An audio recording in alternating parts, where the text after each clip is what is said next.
እግዚአብሔር ይመስገን ዛሬ ከምዕራፍ 19 ጀምሮ ያለውን ከኔ ጋር እንመለከታለን። ምዕራፍ 19 ላይ ስንመጣ እንግዲህ ምዕራፍ 19 ወንጌል ግለሰቦችን ብቻ ሳይሆን ባህልን፣ ሃይማኖትን፣ የኢኮኖሚ ስርዓትን፣ ማህበረሰብን ጭምር የሚነካ ነገር እንደሆነ እናያለን። ከግለሰቦች ተሻግሮ ከተማን ሲያናውጥ እናያለን። ኤፌሶን ከተማ ላይ የዲያናን አምልኮ የጥንቆላውንና የንግድ ማዕከል የነበረችውን ኤፌሶንን እንዴት እንዳናወጣት የተሰበከው ወንጌል በምዕራፍ 19 ላይ እንመለከታለን እና ከቁጥር 1 እስከ 7 ድረስ በኤፌሶን የነበሩ ደቀ መዛሙርትን ነው የምናገኘው። በኤፌሶን አንዳንድ ደቀ መዛሙርትን አገኘ ይላል ሐዋርያው ጳውሎስ። በኋላ ላይ 12 እንደሆነ ቁጥራቸው ተመልክተናል። እነዚህ ደቀ መዛሙርት በኤፌሶን አግኝቷቸው ባመናችሁ ጊዜ መንፈስ ቅዱስን ተቀበላችሁን ብሎ ሲጠይቃቸው ኧረ አልተቀበልንም እንዳለም እንኳን አልሰማንም ይሉታልና በማን ስም ተጠመቃችሁ ታዲያ ሲላቸው የዮሐንስን ጥምቀት ብቻ እንደተጠመቁ ይነግሩታልና እነዚህ ደቀ መዛሙርት በዮሐንስ ጥምቀት ተጠምቀዋል እንጂ ሙሉ የወንጌል መልእክት አልደረሳቸውም። እንግዲህ የዮሐንስን ስብከት እናውቀዋለን አይደለ? መንግስተ ሰማያት ቀርባለችና ንስሐ ግቡ፣ ከኔ በኋላ የሚመጣ አለ፣ እኔ ተጎንብሼ የእግሩን ጫማ እንኳን ልፈታው የማይቻለኝ፣ እኔ አሁን በውሃ አጠምቃችኋለሁ፣ እሱ ሲመጣ ደግሞ በእሳት ያጠምቃችኋል፣ በመንፈስ ያጠምቃችኋል ብሎ ስለ ኢየሱስ እየተናገረ ወደፊት ስለሚሆነው ነገር እየተናገረ የንስሐ ጥምቀትን ያጠምቅ ነበረ። ሰዎች ከኃጢአታቸው ንስሐ እየገቡ የቀሙትን፣ የሰረቁትን፣ የዘረፉትን እየመለሱ ንስሐ ይገቡ ነበረ እና እነዚህ ሰዎች የዮሐንስን ጥምቀት በቅንነት ተቀብለው ተጠምቀዋል። መሲሁን ለመቀበል ልባቸውን ለማዘጋጀት ማለት ነው። ግን ሙሉ የወንጌል መልእክት ስላልደረሳቸው መሲሁን አልተቀበሉም። የሚመጣውን መሲህ ተስፋ ለማድረግ ነው። የዮሐንስ ጥምቀት ለመሲሁ ልብን የሚያዘጋጅ ነው አይደለም? ለጌታ መንገድን አቅኑ ብሎ በምድረ በዳ የሚጮህ ሰው ድምፅ የሚለው እኮ በገሊላና በዛ አካባቢ ያሉትን መንገዶች፣ እነዚህ ጥርጊያ መንገዶችን አይደለም አቅኑ ያለው፣ የሰውን ልብ ነው አቅኑ ብሎ የሚጮህ ሰው ድምፅ ነኝ ያለው። ስለዚህ የዮሐንስ ጥምቀት የሰዎችን ልብ ከማቅናት ያለፈ ነገር አልነበረው እና እነዚህ ሰዎች በዮሐንስ ጥምቀት ተጠምቀን ነበረ ሲሉት ባመናችሁ ጊዜ መንፈስ ቅዱስን አልተቀበላችሁም ወይ ብሎ በዚህ ጥምቀት እንዲጠመቅ ነው ሲሉት በጌታ በኢየሱስ ስም እንዲጠመቁ ደግሞ ሲላቸው እናያለን። ሙሉ የወንጌልን መልእክት አላገኙም ነበረ። ቅንነት አላቸው፣ የሚታዘዝ ልብ አላቸው። ግን ዳግም ልደትና የመንፈስ ቅዱስ ሙላት የወንጌሉን ቃል በትክክል መስማትና ማመንን ይጠይቃል እንጂ ጀስት በቅንነት ብቻ የሚገኝ ነገር አይደለም። በመስማት ደግሞ የሰማነውን በማመን የሚገኝ ነገር ስለሆነ ሙሉ የወንጌል መልእክት አልደረሳቸውም ነበረ እነዚህ ሰዎች ማለት ነው። ከቁጥር 8 እስከ 10 ድረስ የጳውሎስን አገልግሎት በኤፌሶን እናያለን። እነዚህ ሰዎች መንፈስ ቅዱስ ተሞሉ፣ በልዩ ቋንቋ ተናገሩ ካለ በኋላ የጳውሎስ አገልግሎት በኤፌሶን እንዴት እንደቀጠለ ደግሞ ከዛ በኋላ እንመለከታለን። በምኩራብ ውስጥ 3 ወር በድፍረት የእግዚአብሔርን ቃል እያስተማረ ይናገራቸው ነበር ይላል። በጣም የሚገርመው ግን 3 ወር አስተምሯቸው ይህንን መንገድ እየተሳደቡ ልባቸውን ባደነደኑ ጊዜ ዘወር ብሎ ደግሞ በጢራኖስ አዳራሽ፣ ጢራኖስ በሚሉት ትምህርት ቤት አዳራሽ ውስጥ ለ2 ዓመት ያህል በየቀኑ ደቀ መዛሙርትን ለይቶ ያስተምር ነበረ ይላል። ምንድነው የሚያስተምረን? ትልቅ መርህን ነው ከዚህ ውስጥ ያገኘሁት። አሳማኞች እኛ አይደለንም ወዳጆቼ። ዘወር አለ። በቃ የሚሰሙትን ነገራቸው። አልሰማ ሲሉት ደግሞ ዘወር አለና ሊሰሙ የሚችሉትን ደቀ መዛሙርትን ለይቶ በጢራኖስ አዳራሽ ለ2 ዓመታት በየቀኑ ያስተምራቸው ጀመረ። ስለዚህ ወገኖቼ የኛ ስራ የጌታን ቃል መናገር፣ የጌታን ቃል ለሰዎች ሁሉ ማሰማት ነው እንጂ ሰዎችን ማሳመን አይደለም የኛ ስራ። በእስያ አውራጃ ይኖሩ የነበሩት የአይሁድና የግሪክ ሰዎች ሁሉ የጌታን ቃል ለመስማት ቻሉ ይላል። ዋናው የጳውሎስ ሚሽን፣ የጳውሎስ ተልኮ የጌታን ቃል ለሰዎች ሁሉ ማሰማት ነው። በዛ አካባቢ የነበሩ ሰዎች ሁሉ የጌታን ቃል ሰሙ። አንዳንድ ጊዜ ታመን የኛ ስራ ስለሚመስለን በጣም ዲስከሬጅ እንሆናለን። ለሆነ ሰው፣ ለሆነ ግሩፕ፣ ለሆነ አካባቢ ወንጌል ነግረን ካላመኑ ካልተቀበሉ የሚቀጥለው ጋር ለመሄድ በጣም ልባችን ይወርዳል። ጳውሎስ ግን እንደዛ አይደለም። አለመስማት ብቻ አይደለም፣ አለማመን፣ አለመቀበል ብቻ አይደለም። ይሳደቡ ነበር። ይህንን መንገዱን እየሰደቡ ይላል። መንገዱ ማለት ኢየሱስ ነው። ኢየሱስን እየሰደቡ ሲያስቸግሩት ምንድን ነው ያደረገው? ዘወር ያለው። ጌታ ራሱ ምን ብሏል? የማይሰማችሁ ከሆነ ወደ አንድ ከተማ ስትገቡ ሰላም ለዚህ ከተማ ይሁን ብላችሁ ግቡ። የማይሰማችሁ የማይቀበላችሁ ከሆነ የእግራችሁን ትቢያ አራግፋችሁ ውጡ፣ ሰላማችሁ ለእናንተ ይመለስላችኋል ነው ያለው። አያችሁ ወዳጆቼ፣ ማሳመን የኛ ድርሻ አይደለም። መጸለይ የኛ ድርሻ ነው። መፈወስ የእግዚአብሔር ነው። ቃሉን መናገር የኛ ድርሻ ነው። ማሳመንና ሰዎች ዳግም እንዲወለዱ ማድረግ የእግዚአብሔር ድርሻ ነው። አንዳንዴ የእግዚአብሔርን ስራ ካልሰራሁ ብለን ነው በጣም የማይሆን ነገር ውስጥ ገብተን ልባችን የሚወርደው። ጳውሎስ የሚሰሙትን ይነግራቸዋል፣ ከማይሰሙት ሰዎች ደግሞ ፈቀቅ ይላል።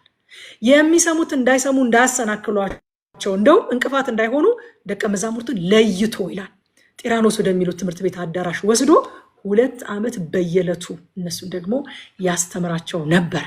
የት ኢንቨስት ማድረግ እንዳለበት ያውቃል። አይገርማችሁም?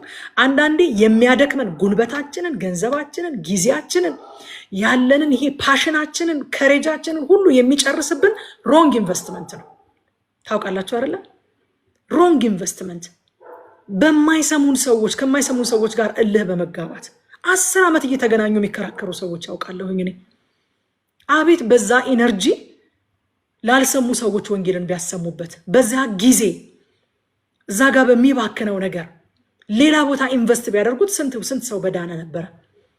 ሲሳደቡ አልሰማ ሲሉ ልባቸውን ሲያደነድኑ ዘወር አለና ደቀ መዛሙርትን ለይቶ እዛ ላይ ኢንቨስት ማድረግ ጀመረ። እግዚአብሔር መልካም መሬትን የምታዩበት እይታ ይስጣችሁ። በእውነት መልካም መሬትን አይደለም ወንጌልን ለመስበክ ወዳጆቼ፣ ለመምከር ለማስተማር መልካም መሬት እኮ ማግኘት ትልቅ እድል ነው ወገኖቼ። የማይሰማችሁ ቦታ ድርቅ ነው የምትሉት እናንተ ራሳችሁ ተናግራችሁ ራሱ ነገሩ ካላፈራ እናንተም ናችሁ የምትደርቁት፣ እናንተም ናችሁ የምትጎዱት። ስለዚህ ጳውሎስ ፈቀቅ አለና ደቀ መዛሙርትን ማስተማር ጀመረ፣ ጢራኖስ በሚሉት ቦታ ማለት ነው።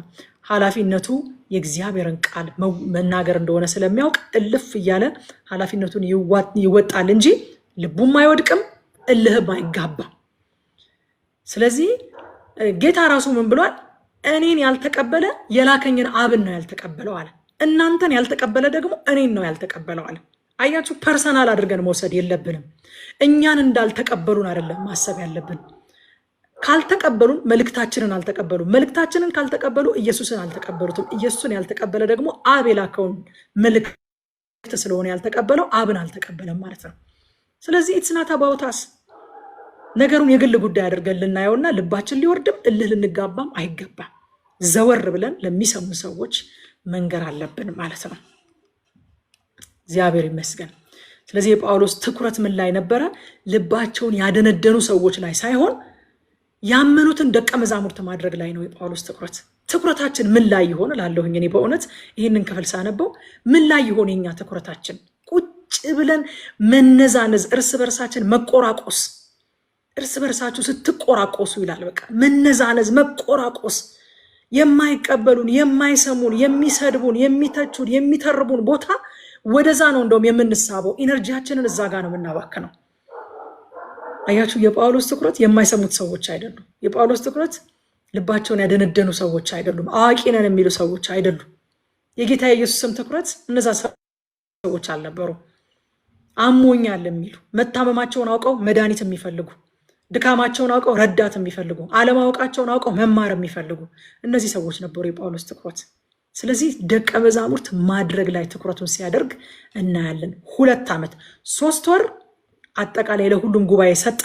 ከ3 ወር በኋላ ደግሞ የሚያስተምራቸውን ለይቶ 2 ዓመት ለነዛ ደቀ መዛሙርት ለማድረግ 2 ዓመት ጊዜ ሲሰጥ እናያለን። ስለዚህ ወንጌል ተናግረን ሰዎች በሚሰጡት ምላሽ እልህ ውስጥም ልንገባ አይገባም፣ ልባችንም ሊወርድ አይገባም። ከሰሙን መልካም ይሆንላቸዋል፣ ለነሱ ነው ጥቅሙ። እኛ ደስታው ነው የሚተርፈን እንጂ የምናገኘው ጥቅም የለም። ካልሰሙን ደግሞ ዘወር እንላለን ወደሚሰሙ ማለት ነው። የኛ ኃላፊነት ማሰማት ነው እንጂ ማሳመን አይደለም። እግዚአብሔር የተመሰገነ ይሁን። ከዛ በኋላ ከቁጥር 11 እስከ 12 ድረስ በጳውሎስ እጅ የተደረገ ተአምራትን እናያለን። የሰውነቱን ጨርቅ፣ ሰውነቱን የነካ ጨርቅ በሽተኞቹን ይፈውስ እንደነበረ እዚህ ቦታ ላይ ይናገራል። ስለ ተአምራቱ ሲናገር እግዚአብሔር በጳውሎስ እጅ አስደናቂ ተአምራትን ያደርግ ነበር ይላል። አያችሁ ወዳጆቼ፣ ተአምራቱ ከጳውሎስ ወይንም ከጨርቁ ሳይሆን እግዚአብሔር በጳውሎስ እጅ ያደረጋቸው ናቸው። እነዚህ ተአምራት በጨርቁ በኩል ሊሆን ይችላል፣ እጅ በመጫን ሊሆን ይችላል፣ ጳውሎስ ሲናገር ቁጭ ብለው የሰሙ ሊሆኑ ይችላሉ የተፈወሱት። ግን እግዚአብሔር በጳውሎስ እጅ እንጂ የጳውሎስ ጨርቅ ወይንም ደግሞ የጳውሎስ ችሎታ ወይንም ራሱ ጳውሎስ አይደሉም ተአምራቱን ያደረጉት። የተአምራቱ ባለቤት ራሱ እግዚአብሔር ነው። ሌላው ልናስተውል የሚገባን ነገር እዚህ ቦታ ላይ ጳውሎስ ልብሴን ቀዳችሁ ውሰዱ ትፈወሳላችሁ አላለም። ሲወስዱ ነው የምናያቸው። ይወስዱ ነበረ። ሰውነቱን የነካ ጨርቅ ይወስዱ ነበርና ጳውሎስ ይሰጣቸው ነበረ።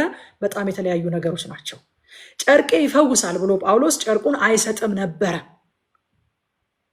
ሰዎች ግን ከእምነታቸው የተነሳ በጣም ዴስፐሬት ከመሆናቸው የተነሳ ሰውነቱን የነካውን ጨርቅ እንኳን ወስደን በሽተኞቻችን ድውያኖቻችንን ብናስነካቸው ይፈወሱልናል ብለው አምነው የጳውሎስን ሰውነት የነካውን ጨርቅ ቆርጠው ይወስዱ ነበረ። ድውያቸውም ይፈወስላቸው ነበር። ጳውሎስ ግን ጨርቁን አልሰጠም። ሰዎቹ ወሰዱ እንጂ። ወሰዱና ሰጣቸው የተለያየ ነገር ነው። በዚህ ዘመን እኮ አሁን ወሰዱም አይደለም ሰጧቸውም አይደለም ሸጡላቸው ነው። ሌላ አናዘር ሌቭል ማለት ነው። በቃ ኔክስት ሌቭል ነው የወሰድነው እኛ። ጳውሎስ ይወስዱበት ነበር እንጂ እሱ አይሰጣቸውም ነበረ። እኛ ደግሞ መስጠት ብቻ ሳይሆን እንሸጥላቸዋለን። የሚፈውስ ጨርቅ እያለን እንሸጣለን ማለት ነው። አይሸጥምም አይሰጥምም እሱ። ሰዎች ግን በጣም ዴስፐሬት ስለነበሩ ከሰውነቱ ላይ እየቆረጡ ይወስዱ ነበረ። ድውያኖቻቸውም ይፈወሱላቸው ነበረ። ይሄ ተአምራትም እግዚአብሔር በጳውሎስ እጅ ያደረገው ነው እንጂ ጳውሎስ በራሱ ጉልበት ያደረገው ነገር አይደለም። ከዛ ከቁጥር 13 እስከ 20 ድረስ የአስቄዋ ልጆች እናገኛቸዋለን። እንግዲህ የአስቄዋ ልጆች ብዙ ጊዜ መቀለጃ ነው የምናደርጋቸው፣ እንደ ቀልድ ነው የምናነሳቸው። ግን ከነሱም ደግሞ የምንማረው ፕሪንሲፕል አለ። አስቄዋ እንግዲህ የካህናቱ አለቃ እንደሆነ ይናገራል ክፍሉና አጋንንት ሊያወጡ እየዞሩ ጳውሎስ በሚሰብከው በኢየሱስ ስም እያሉ አጋንንት ለማውጣት ይሞክሩ ነበር። አጋንንት ላይ የጌታ ኢየሱስን ስም ይጠሩ ነበር ይላል። አያችሁ ወዳጆቼ፣ የኢየሱስ ስም ስልጣን ከእርሱ ጋር ባለን ግንኙነት እንጂ በስማ በለው አይሰራም። እነዚህ ሰዎች በስማ በለው ሊያሰሩት ነው። የሆነ ማጂክ ወርድ ነው ያደረጉት። የኢየሱስን ስም ምትሃታዊ ቃል ነው ያደረጉት። በኢየሱስ ስም የሚለው ቃል ማጂክ ወርድ አይደለም፣ ምትሃታዊ ቃል አይደለም። ከባለ ስሙ ጋር ከኢየሱስ ጋር ባለን ፐርሰናል ግንኙነት የሚሰራ እሱን በማመን እሱን በማወቅ ከሱ ጋር ባለን ትስስር እሱን በመታዘዝ ከሱ ጋር ባለን ጤናማ ግንኙነት ላይ ተመስርቶ የሚሰራ እንጂ ምትሃታዊ ቃል አይደለም። ማንም ሰው ብድግ አድርጎ የሚጠቀምበት ማጂክ ወርድ አይደለም በኢየሱስ ስም የሚለው ቃል። እነዚህ ሰዎች ግን እንደ ማጂክ ወርድ በስማ በለው ጳውሎስ በሚሰብከው በኢየሱስ ስም እናመላችኋለን እያሉ አጋንንት ላይ የጌታ ኢየሱስን ስም ይጠሩ ነበረ ይላል። እንደምታውቁት አጋንንቱ እናንተ ማናችሁ አላቸው። ኢየሱስንስ አውቀዋለሁ ጳውሎስንም አውቀዋለሁ፣ እናንተ ግን እነማን ናችሁ? አያችሁ፣ በደንብ ያውቃል። ኢየሱስንስ አውቀዋለሁ፣ ምን እንዳደረገኝም አውቃለሁ። አለቅነትና ስልጣኔን ገፎ እርቃኔን እያዞረ እንዳሳየኝ፣ እንዳዋረደኝ፣ ምርኮን ነጥቆ እንደወሰደብኝ፣ እንዳፈለሰብኝ፣ በባርነት ቀንበር ያስኳቸውን እንደወሰደብኝ አውቀዋለሁ። ኢየሱስን አልስተውም። ጳውሎስንም አውቀዋለሁ። ያ የኢየሱስ ባሪያ፣ ያ ከኢየሱስ ጋር ፐርሰናል ሪሌሽንሽፕ ያለው ኢየሱስን ስሙን ብቻ ሳይሆን ራሱን የሚያውቀው ኢየሱስን የሚታዘዘው አውቀዋለሁ። ሪፕሬዘንታቲቭ ነው፣ ወኪል ነው፣ አምባሳደር ነው፣ እንደራሴ ነው። አውቀዋለሁ ጳውሎስንም። እናንተ ግን እነማን ናችሁ አላቸው። በረታባቸው ይላል ቁጥር 15 ላይ ርኩስ መንፈሱም ኢየሱስን አውቀዋለሁ ጳውሎስን አውቀዋለሁ፣ እናንተ ግን እነማን ናችሁ አላቸው ይላል። ይጠይቃል። መንፈሳዊ ዓለም ላይ ይጠይቃል። በነገራችን ላይ እናንተ ግን እነማን ናችሁ ወዳጆች? እኛ እነማንን? እናንተ እነማን? መንፈሳዊ ዓለም ላይ ማነ ሲባል ዶክተር ነኝ አይሰራም። ማነ ሲባል ያለንን የገንዘብ ቁጥር መጠን መጥራት አይሰራም። ማነ ሲባል የከሌ ልጅ ነኝ ማለት አይሰራም። ማነ ሲባል እንደዚህ አይነት የትምህርት ማስረጃ አለኝ ማለት አይሰራም። ወገኖች፣ መንፈሳዊ ዓለም ላይ ሁለት መታወቂያ ብቻ ነው ያለው። ሁለት ሰው ብቻ ነው መንፈሳዊ ዓለም የሚያውቀው። አንደኛው መታወቂያ ከአዳም ተወልዶ በአዳም አለመታዘዝ የወደቀ ሰው አለ። ሁለተኛው መታወቂያ በክርስቶስ አምኖ ዳግም በመወለዱ የጸደቀ ሰው አለ። መንፈሳዊ ዓለም ሁለት ሰዎችን ነው የሚያውቀው፣ ወይ የወደቀ ወይ የጸደቀ። የወደቀው ከአዳም በስጋ በመወለዱ ምክንያት አዳም በሰራው ኃጢአት ምክንያት የወደቀ ነው። የጸደቀው ደግሞ ጌታ ኢየሱስ ክርስቶስን በማመኑ ዳግም ተወልዶ የእግዚአብሔር ጽድቅ የሆነ ነው። ስለዚህ ወይ የወደቀ ወይ የጸደቀ ነው መንፈሳዊ ዓለም የሚያውቀው። መንፈሳዊ ዓለም የሚያውቀው የኛን የግል ብርታት አይደለም፣ የኛን የግል ድካም አይደለም፣ የኛን የኋላ ታሪክ አይደለም፣ ወይንም የቤተሰባችንን አመጣጥ የዘር ማንዘሮቻችንን የትልቅ ሰው የምናምን የባለጌ የጨዋ የባሪያ የሀብታም የድሃ ልጅ መሆናችንን አይደለም። መንፈሳዊ ዓለም የአይሁዳዊነትን ወይንም ግሪካዊነትን ወይንም ሮማዊነትን አይደለም የሚያውቅ። ኦሮሞነትን፣ አማራነትን፣ ትግሬነትን አያውቅም መንፈሳዊ ዓለም። መንፈሳዊ ዓለም ኦርቶዶክስነትን፣ ካቶሊክነትን ወይንም ወንጌል አማኝነትን ስሙን ተቋሙን አያውቀው። የሚያውቀው ማንነትን ነው። ማንነት ደግሞ መቀየር አለበት። ማንነት የሚቀየረው በዳግም ልደት ነው። ከአዳም በመወለድ በአዳም አለመታዘዝ የወደቀ ማንነት አለ። በክርስቶስ ኢየሱስ በማመን ዳግም በመወለድ የጸደቀ ማንነት አለ። እነዚህን ሁለቱን ብቻ ነው የሚያውቀው። ማናችሁ? ኢየሱስን አውቀዋለሁ፣ ጳውሎስን አውቀዋለሁ፣ እናንተ ግን እነማን ናችሁ? ማናችሁ ይላል መንፈሳዊ ዓለም ይጠይቃል። ወዳጆቼ ማነኝ እኔ? ማንነታችንን ጠንቅቀን ማወቅ አለብን። መንፈሳዊ ዓለም ላይ ኦፕሬት የምናደርገው በብርታታችንም በድካማችንም አይደለም፣ በኋላ ታሪካችንም ወደፊት በምናቅደውም አይደለም። መንፈሳዊ ዓለም ላይ ኦፕሬት ማድረግ የሚቻለው በማንነት ነው፣ በመታወቂያ ነው። አንዳንድ ትልልቅ ቦታዎች ላይ ሄዳችሁ ዝንጥ ብላችሁ ስለለበሳችሁ መግባት ይቻላል እንዴ? መታወቂያ አምጡ። የጥሪው ሊስት ላይ አለ ወይ ስማችሁ ተብሎ መታወቂያችሁን ተቀብለው ያመሳከራሉ። አዎ ስማችሁ እዚህ ላይ ተጽፏል ሲባል ምንም ብትለብሱ ትገባላችሁ። ካለባበሳችሁ የተነሳ ወይንም ደግሞ ካላችሁ አፕሮች ከሰው አቀራረባችሁ ሞቅ ካለው ሰላምታችሁ የተነሳ አትገቡም። ወይንም ደግሞ ባንክ አካውንታችሁ ውስጥ ካለው ገንዘብ የተነሳም አትገቡም። የምትገቡት መታወቂያችሁና እዛ ቦታ ላይ ያለው የተጠሪዎቹ ስም ዝርዝር እስከተናበበ ድረስ ብቻ ነው። በሰማይ መዝገብ ስማችን ተጽፏል። እኛ የምንንቀሳቀሰው መታወቂያችን በሰማይ መዝገብ ላይ ከተጻፈው ሊስት ጋር ስለሚናበብ ነው። ሃሌሉያ። አንዳንድ ጊዜ ስለ እናንተ ያደርገዋል አጋንንት። ታውቃላችሁ፣ አውቃለሁ ምናምን ይላል። አታውቀኝም። አንድ መታወቂያ ነው ያለኝ፣ እሱም በሰማይ መዝገብ ከተጻፈው ስም ጋር የሚናበብ የሚስማማ፣ በክርስቶስ ኢየሱስ በማመን ዳግም ተወልዶ የጸደቀ፣ ከአዳም በመወለድ በአዳም አለመታዘዝ የወደቀ ሳይሆን በክርስቶስ አምኖ ዳግም ተወልዶ የጸደቀ የሚል መታወቂያ ነው ያለኝ። ጳውሎስን አውቀዋለሁ፣ ኢየሱስን አውቀዋለሁ። እናንተ ግን ማን ናችሁ? የአስቄዋ ልጅ መሆን እዚህ የሚሰራ መስሏችሁ ነው? አይሰራም። የካህናቱ አለቃ እኮ ነው አስቄዋ፣ ግን የእሱ ልጅ መሆን አይሰራም፣ አይጠቅምም። የሚጠቅመው የማንነት ጉዳይ ነው።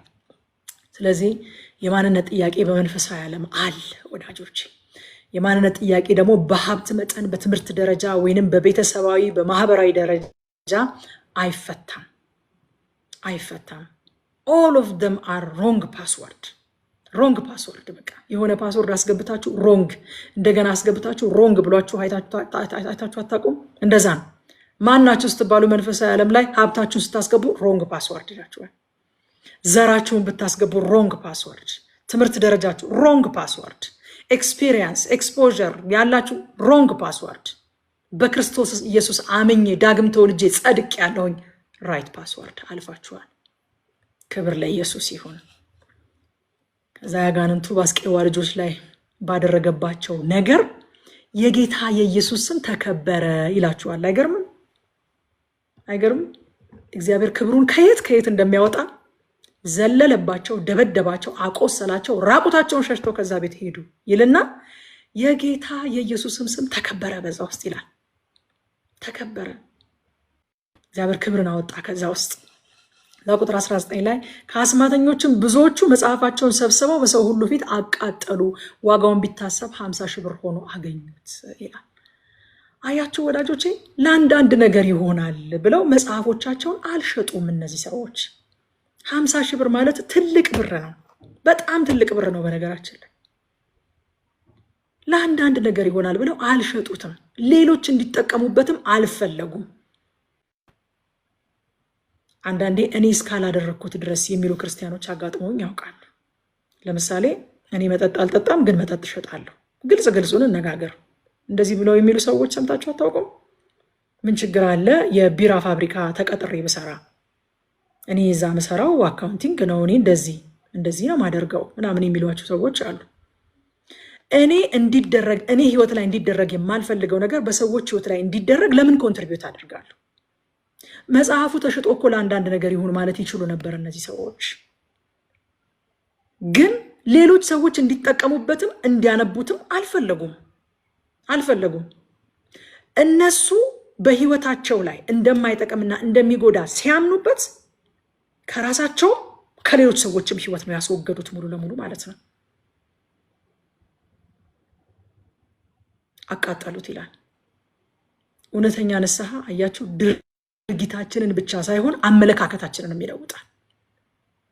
አመለካከታችንን አላደርግም ብቻ ሳይሆን እንዲደረግም አልተባበርም፣ መንገድ አልከፍትም፣ ኮንትሪቢዩት አላደርግም፣ አስተዋጽኦ አላበረክትም። ይሄ ነገር እንዲሳለጥ አስተዋጽኦ አላበረክትም። አረቄ ፋብሪካ አካውንታንትን በሆን አረቄ ፋብሪካ አካውንቲንግ አልሰራም። የራሴን ድርሻ አስተዋጽኦ አላበረክትም እዛ ቦታ ላይ። በቃ እንደዚህ አይነት ቁርጠኝነት ሊኖረን ያስፈልጋል። ጨካኞች ናቸው እነዚህ ክርስቲያኖች። ሲገባቸው አውጥተው አቃጠሉት ይላል። አቃጠሉት ከቁጥር 21 እስከ 41 ድረስ። ከዛ በኤፌሶን የተነሳውን ሁከት እናያለን። እንግዲህ ዲሜጥሮስ የተባለው አንጥረኛ ነው። የዚህ ሁከት ዋና አነሳሽ ይሄ አንጥረኛ ነው። ጣዖት መስራት መተዳደሪያው ስለነበረ ወንጌል ጥቅሙን ስላዛባበት፣ ጥቅሙን ስለነካበት ምንድን ያላቸው ሌሎች አንጥረኞችን ሰብስቦ ይህ ስራ ጥሩ ገቢ እንደሚያስገኝልን ታውቃላችሁ። ይሄ ጳውሎስ የሚሉት ሰው ደግሞ በሰው እጅ የተሰሩ አማልክት አይደሉም እያለ በእስያ ሁሉ በዚህ ስፍራ ብቻ ሳይሆን በኤፌሶን ብቻ ሳይሆን ከጥቂት ቦታዎች በቀር በእስያ ሁሉ እንደዚህ አይነት ትምህርት እያስተማረ ነው እና ይሄ ስራ ጥሩ ገቢ እንደሚያስገኝልን ታውቃላችሁ ይላል። ቁጥር 27 ላይ እንደዚህ ይላል፣ የዚህ የስራችን መልካም ስም ከመጉደፉም በላይ አለ። የዚህ የስራችን መልካም ስም ከመጉደፉም በላይ መላው እስያና ዓለም የሚያመልካት የታላቋ አርጤምስ ቤተ መቅደስ ዋጋ ቢስ ይሆናል፣ ደግሞም ገናናው ክብሯ ይዋረዳል አለ። የዲሜጥሮስ ዋናው ሞቲቭ ጥሩ ገቢ የሚያስገኝልን ስራ ሊበላሽ ነው፣ ጥቅማችን ሊነካ ነው የሚል ነው። የሰጠው ከቨር ግን ምንድን ነው? እንዴ ታላቋ አርጤምስ ቤተ መቅደሷ ዋጋ ቢስ ይሆናል፣ ደግሞም ገናናው ክብሯ ይዋረዳል። ለአርጤምስ የተቆረቆረ መስሎ ሞቲቭ ግን መጀመሪያ የመነሻ ሀሳቡ ግን ምንድን ነው? ጥሩ ገቢ የሚያስገኝልን ስራ ሊበላሽ ነው። አያችሁ ወዳጆቼ፣ ሰዎች ለሃይማኖት ጥብቅና የቆሙ አስመስለው ወንጌልን የሚቃወሙት ጥቅማቸው ስለሚነካባቸው ነው። እውነታው የሚጋደሉት የግል ጥቅማቸውን ለማስጠበቅ መሆኑ ነው እንጂ ኢትስ ናት አባውት ሃይማኖት። ስለ ሃይማኖት አይደለም፣ ስለ ሃይማኖት አይደለም፣ ስለ ጻድቃንም ስለ መላእክትም ስለ ሰማዕታትም አይደለም። በዛ ውስጥ የሚገኝ ጥቅም ስላለ ያ ጥቅም እንዳይነካባቸው ልክ እንደ ዲሜጥሮስ ሌላ ከቨር አልብሰውት ሌላ ኮት አልብሰውት ይነሳሉ ማለት ነው። ውስጡ አሪፉ ስራችን ሊበላሽብን ነው። ብዙ ገቢ የምናገኝበት ስራ መበላሸቱ ነው። ውጭው ግን ካባው የለበሰው የደረበው ካባ ግን ምንድን ነው? ገናናዋ ታላቋ አርጤምስ ቤተ መቅደሷ ዋጋ ቢስ ይሆናል፣ ደግሞም ገናናው ክብሯ ይዋረዳል የሚል ነው። እግዚአብሔር ራሳቸውን እንዲመረምሩ እነሱንም ይርዳቸው። የኤፌሶን አርጤምስ ታላቅ ናት እያሉ ህዝቡ በቁጣ ተሞልተው ለ2 ሰዓት ያህል ይጮሁ ነበር ይላል። በጣም የሚገርመኝ ቃል እዚህ ጋር አብዛኛው ሰው ለምን እንደተሰበሰበ እንኳን አያውቅም ነበር ይላል። ከዚህ ክስተት 2 ነገሮችን እንማራለን ወዳጆች። አንደኛ ብዙ ሰዎች የሚሟገቱለትን ነገር በአግባቡ ሳያውቁ ደም እስከ ማፍሰስ ሲሄዱ ይታያል። አይገርምም? ለምን እንደተሰበሰቡ አያውቁም። ሰው እንጥሉ እስኪወርድ ድረስ 2 ሰዓት ሙሉ የኤፌሶን አርጤምስ ታላቅ ናት እያለ አጠገቡ ያለውን ሰው ዞር ብሎ ቆይ ለምንድን ነው ግን እየጮህን ያለ ነው? ምንድነው? ለምንድን የመጣ ነው ብሎ እንዴት አይጠይቅም? የሚበዙት እኮ ናቸው። አንዳንድ ሰዎች እኮ አይደሉ። አብዛኛው ሰው ለምን እንደተሰበሰበ እንኳን አያውቅም። ዝም ብሎ ሲመጣ የሆኑ ሰዎች ተሰብስበው የኤፌሶን አርጤምስ ታላቅ ናት እያሉ ነው። ጆይን አድርጎ የኤፌሶን አርጤምስ ታላቅ ናት ማለት ጀመረ ማለት ነው። ምንድነው? ታናሽ ናት ብለው ነው እንዴ ብሎ እንኳን ሰው እንዴት ቼክ አያደርግም? ብዙ ሰዎች የሚሟገቱለትን ነገር እስከ ደም ጠብታ የሚሄዱለትን ነገር በትክክል አያውቁትም። በትክክል አንደርስታንድ አያደርጉትም። በአግባቡ ሳያውቁት ነው እንደዛ የሚሟገቱት። ሁለተኛ ከዚህ ክስተት የምንማረው እውነት በድምፅ ብልጫ አይደለም የምታሸንፈው። እነ ጳውሎስ ጥቂት ናቸው። ከተማውን የሞላ ህዝብ ነው የኤፌሶን አርጤምስ ታላቅ ናት እያለ ሲጮህ የነበረው። በህዝብ ብዛት አይደለም እውነት የምታሸንፈው። በድምፅ ብልጫ አይደለም፣ በጩኸት ብዛት አይደለም እውነት የምታሸንፈው። ከዛ በኋላ ጋዮስ እና አርስጥሮኮስ እንደተያዙ እንመለከታለን። ጳውሎስ ጓደኞቹ ሲያዙ ራሱን መስጠት ፈለገ ይላል። አይገርምም? እሱ ራሱ መግባት፣ ወደ ጨዋታ ስፍራ መግባት ማለት በቃ ወይ በሞት ወይ በህይወት ነው የምትወጡት። የዛን ጊዜ የነበረው ትግል ማለት ነው። የነበረው የጨዋታ ስፍራ የሚሉት ማለት የትግል ቦታ ነው። ወይ በሞት ወይ በህይወት ነው የምትወጡት። እና ጓደኞቹን ሲይዛቸው ለራሱ አልሳሳም፣ እኔ የምገባለሁ ብሎ ራሱን መስጠት ፈለገ ይላል። ደቀ መዛሙርትና አንዳንድ ባለስልጣናት ወዳጆቹ ከለከሉት ይላል። ከለከሉት፣ መከሩት። አያችሁ ወዳጆቼ፣ ጳውሎስ ወደኋላ ተመለሰ። ምክራቸውን ሰምቶ ወደኋላ የተመለሰው ድፍረት አንሶት ወይንም ለነፍሱ ሳስቶ አይደለም። ምክርን ሰምቶ ነው የተመለሰው። የደቀ መዛሙርትን ምክር ሰማ። እዛ ያሉ ወዳጆቹ የመከሩትን ምክር ሰማ።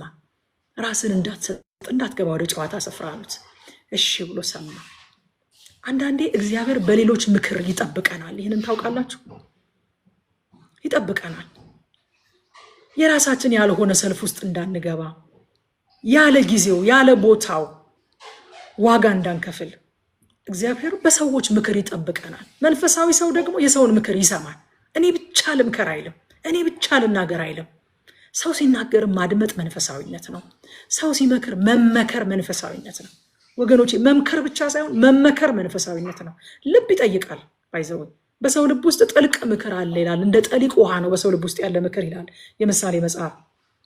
አይምሮ ያለው ሰው ይቀዳዋል ይላል። ለመቅዳት አይደለም ለመምከር፣ ለመቅዳት አይምሮ ያስፈልጋል። ሰው ልብ ውስጥ ያለውን ሐሳብ ቀድቶ ለመጠቀም አእምሮ ያስፈልጋል። በሰው ልብ ውስጥ ምክር እንደ ጠሊቅ ውሃ ነው። አእምሮ ያለው ሰው ነው የሚቀዳው ይለናል ሰለሞን። አያችሁ፣ የአእምሮ ያለው ሰው ስለሆነ፣ ትሁት ሰው ስለሆነ፣ መንፈሳዊ ሰው ስለሆነ ሁሉን አውቃለሁኝ አይልም። የሌሎችንም ምክር ይቀበላል። እሱም ይመክራል፣ የሌሎችንም ምክር ይቀበላል። እንደ እግዚአብሔር ሐሳብ ካልሆነ ደግሞ ወደ በኋላ ላይ እንመጣበታለን። ምክርን ደግሞ ሲጥል እናያለን። በኋላ ላይ ሉቃስ እንደውም ምክራችንን አልቀበል ባለ ጊዜ የጌታ ፍቃድ ይሆን ብለን ዝም አለን ይላል። እንደ እግዚአብሔር ሐሳብ ካልሆነ መንፈሱን አዳምጦ አልቀበልም ይላል። ግን ደግሞ ከእግዚአብሔር ሐሳብ ጋር የማይጋጭ ከሆነ ምክርን ይቀበላል። ምክርን ተቀብሎ ነው እዚህ ቦታ ላይ ወደኋላ የተመለሰው ማለት ነው። ከዛ ከቁጥር 35 እስከ 41 የከተማይቱ ዋና ጸሐፊ ህዝቡን እንዴት እንዳረጋጋ እናያለን። በጣም የሚገርም ነጥቦችን ያነሳላቸው። 3 ዋና ነጥቦችን ያነሳል። ህዝቡን ሰበሰበና አንደኛ የኤፌሶን አርጤምስ ታላቅ መሆኗ የታወቀ ነገር ነው። በቃ ታላቅ መሆኗን እርግጠኛ ከሆናችሁ ምን ያስፈራችኋል? ምንስ ያስጮሃችኋል? ምንስ ያስጮሃችኋል? በቃ አንድ ቀን እንዳልነው እኮ አልበላሽም ምን አመጣው እንዳለው፣ ሊበላት ካላሰበ አልበላሽም ምን አመጣው እንዳለው፣ ታላቅ አይደለችም ስለሚላቸው ውስጣቸው ማለት ነው። ውስጣቸው ታላቅ እንዳልሆነች ስለሚነግራቸው እኮ ነው። የውስጣቸውን ጩኸት በውጭ ጩኸት ለመብለጥ ነው የሚሞክሩት። አንዳንድ ሰዎች እንደዛ ነው የሚያደርጉት። የውስጣቸውን ጩኸት ነው በውጭው ጩኸት ለመብለጥ የሚሞክሩት። የኤፌሶን አርጤምስ ታላቅ መሆኗ የታወቀ ነገር ነው። የእውነት አምላክ ጩኸት ወይንም ቲፎዞ አያስፈልገውም። ይህንን እውነት ለምን ትፈሩታላችሁ? እውነታችን ነው ካላችሁ በቃ ይዛችሁት ቁጭ በሉ። ምንም የሚያስጨው ነገር የለም። እናንተ ባለመጮኋችሁ ታላቅነቷ አይሻርም፣ እውነት ታላቅ ከሆነች ይላቸዋል። የመጀመሪያ ያስረገጠበት ነጥብ ማለት ነው። ሁለተኛ የሚነግራቸው ነገር እነዚህ ሰዎች ቤተ መቅደስን አልዘረፉም፣ አማልክታችንን አልሰደቡም። ለምን እንደምትበጠብጡት? አንደኛ አርጤምስ ታላቅ መሆኗ የታወቀ ከሆነ ምንም የሚያስጨው ነገር የለም። ሁለተኛ እነዚህ ሰዎች ደግሞ ቤተ መቅደስን አልዘረፉም፣ አማልክታችንንም አልሰደቡም። እዚህ ጋር በጣም የገረመኝ ነገር ጳውሎስ ወንጌልን ይሰብክ ነበር እንጂ አልተሳደበም ነበር ማለት ነው። ይሄ ድንጋይ ነው የምታመልኩት፣ እንጨት ነው የምታመልኩት ምናምን ብሎ አልተሳደበም ነበር ማለት ነው። አያችሁ፣ ወንጌልን ነበር የሰበካቸው። አልተሳደቡም። ቤተ መቅደስንም አማልክታችንንም አልተሳደቡም። መልእክታቸውን ነው ያደረሱት። ከተቀበላችሁ ተቀበሏቸው፣ ካልተቀበላችሁ ተዉት። አልተሳደቡም ነበረ የሚለው ላይ አስምሩልኝ። ለምን ካላችሁ ወዳጆች፣ ጨለማ በጨለማ አይገፈፍም። ጨለማ የሚገፈፈው በብርሃን ነው። ክፋት በክፋት አይሸነፍም። ጨለማ በብርሃን ነው የሚገፈፈው፣ ክፋትም በመልካምነት ነው የሚሸነፈው። ሶስተኛ ደግሞ የሚነግራቸው ነገር ፍርድ ቤት አለ።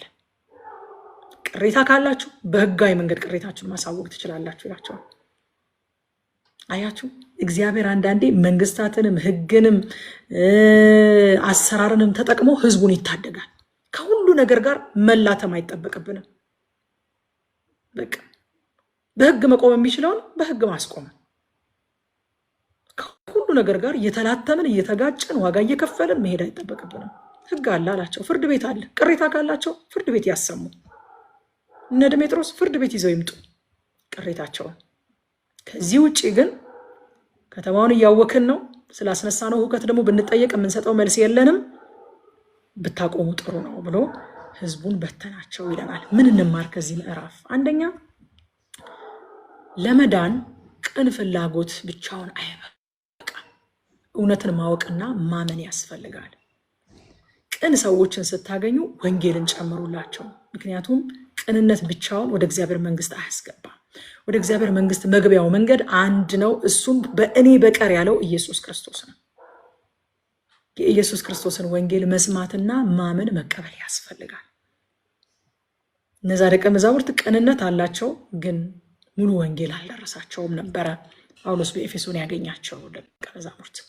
ሁለተኛ የኢየሱስ ስም ስልጣን የሚሰራው ለኢየሱስ ጌትነት ራሳቸውን ላስገዙ ነው። ሪፕሬዘንታቲቭ እኮ ነን። አሁን በኢየሱስ ስም ስንል እኮ ኢየሱስን ወክለን እኮ ያንን አጋንንት እየገሰጽ ነው ያለ ነው። ግን ወኪሎች ነን ወይ? አለን ወይ? ያ ሪሌሽንሽፕ አለን ወይ? ያ ጤናማ ግንኙነት ከጌታ ጋር አለን ወይ? ከባለስሙ ጋር የስሙን ስልጣን ለመጠቀም የሚያስችለን ከሱ ጋር ከባለስሙ ጋር ያለን ጤናማ ግንኙነት ነው። ያ ባልሆነበት መንገድ በኢየሱስ ስም የሚለው ቃል ማጂክ ወርድ ወይንም ምትሃታዊ ቃል አይደለም። ሶስተኛ እውነተኛ ንስሐ ድርጊትን ብቻ ሳይሆን አመለካከትን ይለውጣል። እኔ አላደርገውም ብቻ ሳይሆን ስለ ነገሩ ያለን አመለካከት፣ ነገሩን የምናይበት መነጽር ይለወጣል። የአስማት መጽሐፎቹን እኛ እንጠቀምን ብቻ ሳይሆን መጽሐፍቱን የሚያዩበት አይን ራሱ ስለተለወጠ አንሸጣቸውም፣ ለሰውን በስጦታ አንሰጣቸውም፣ እናቃጥላቸዋለን። አቃጠሏቸው።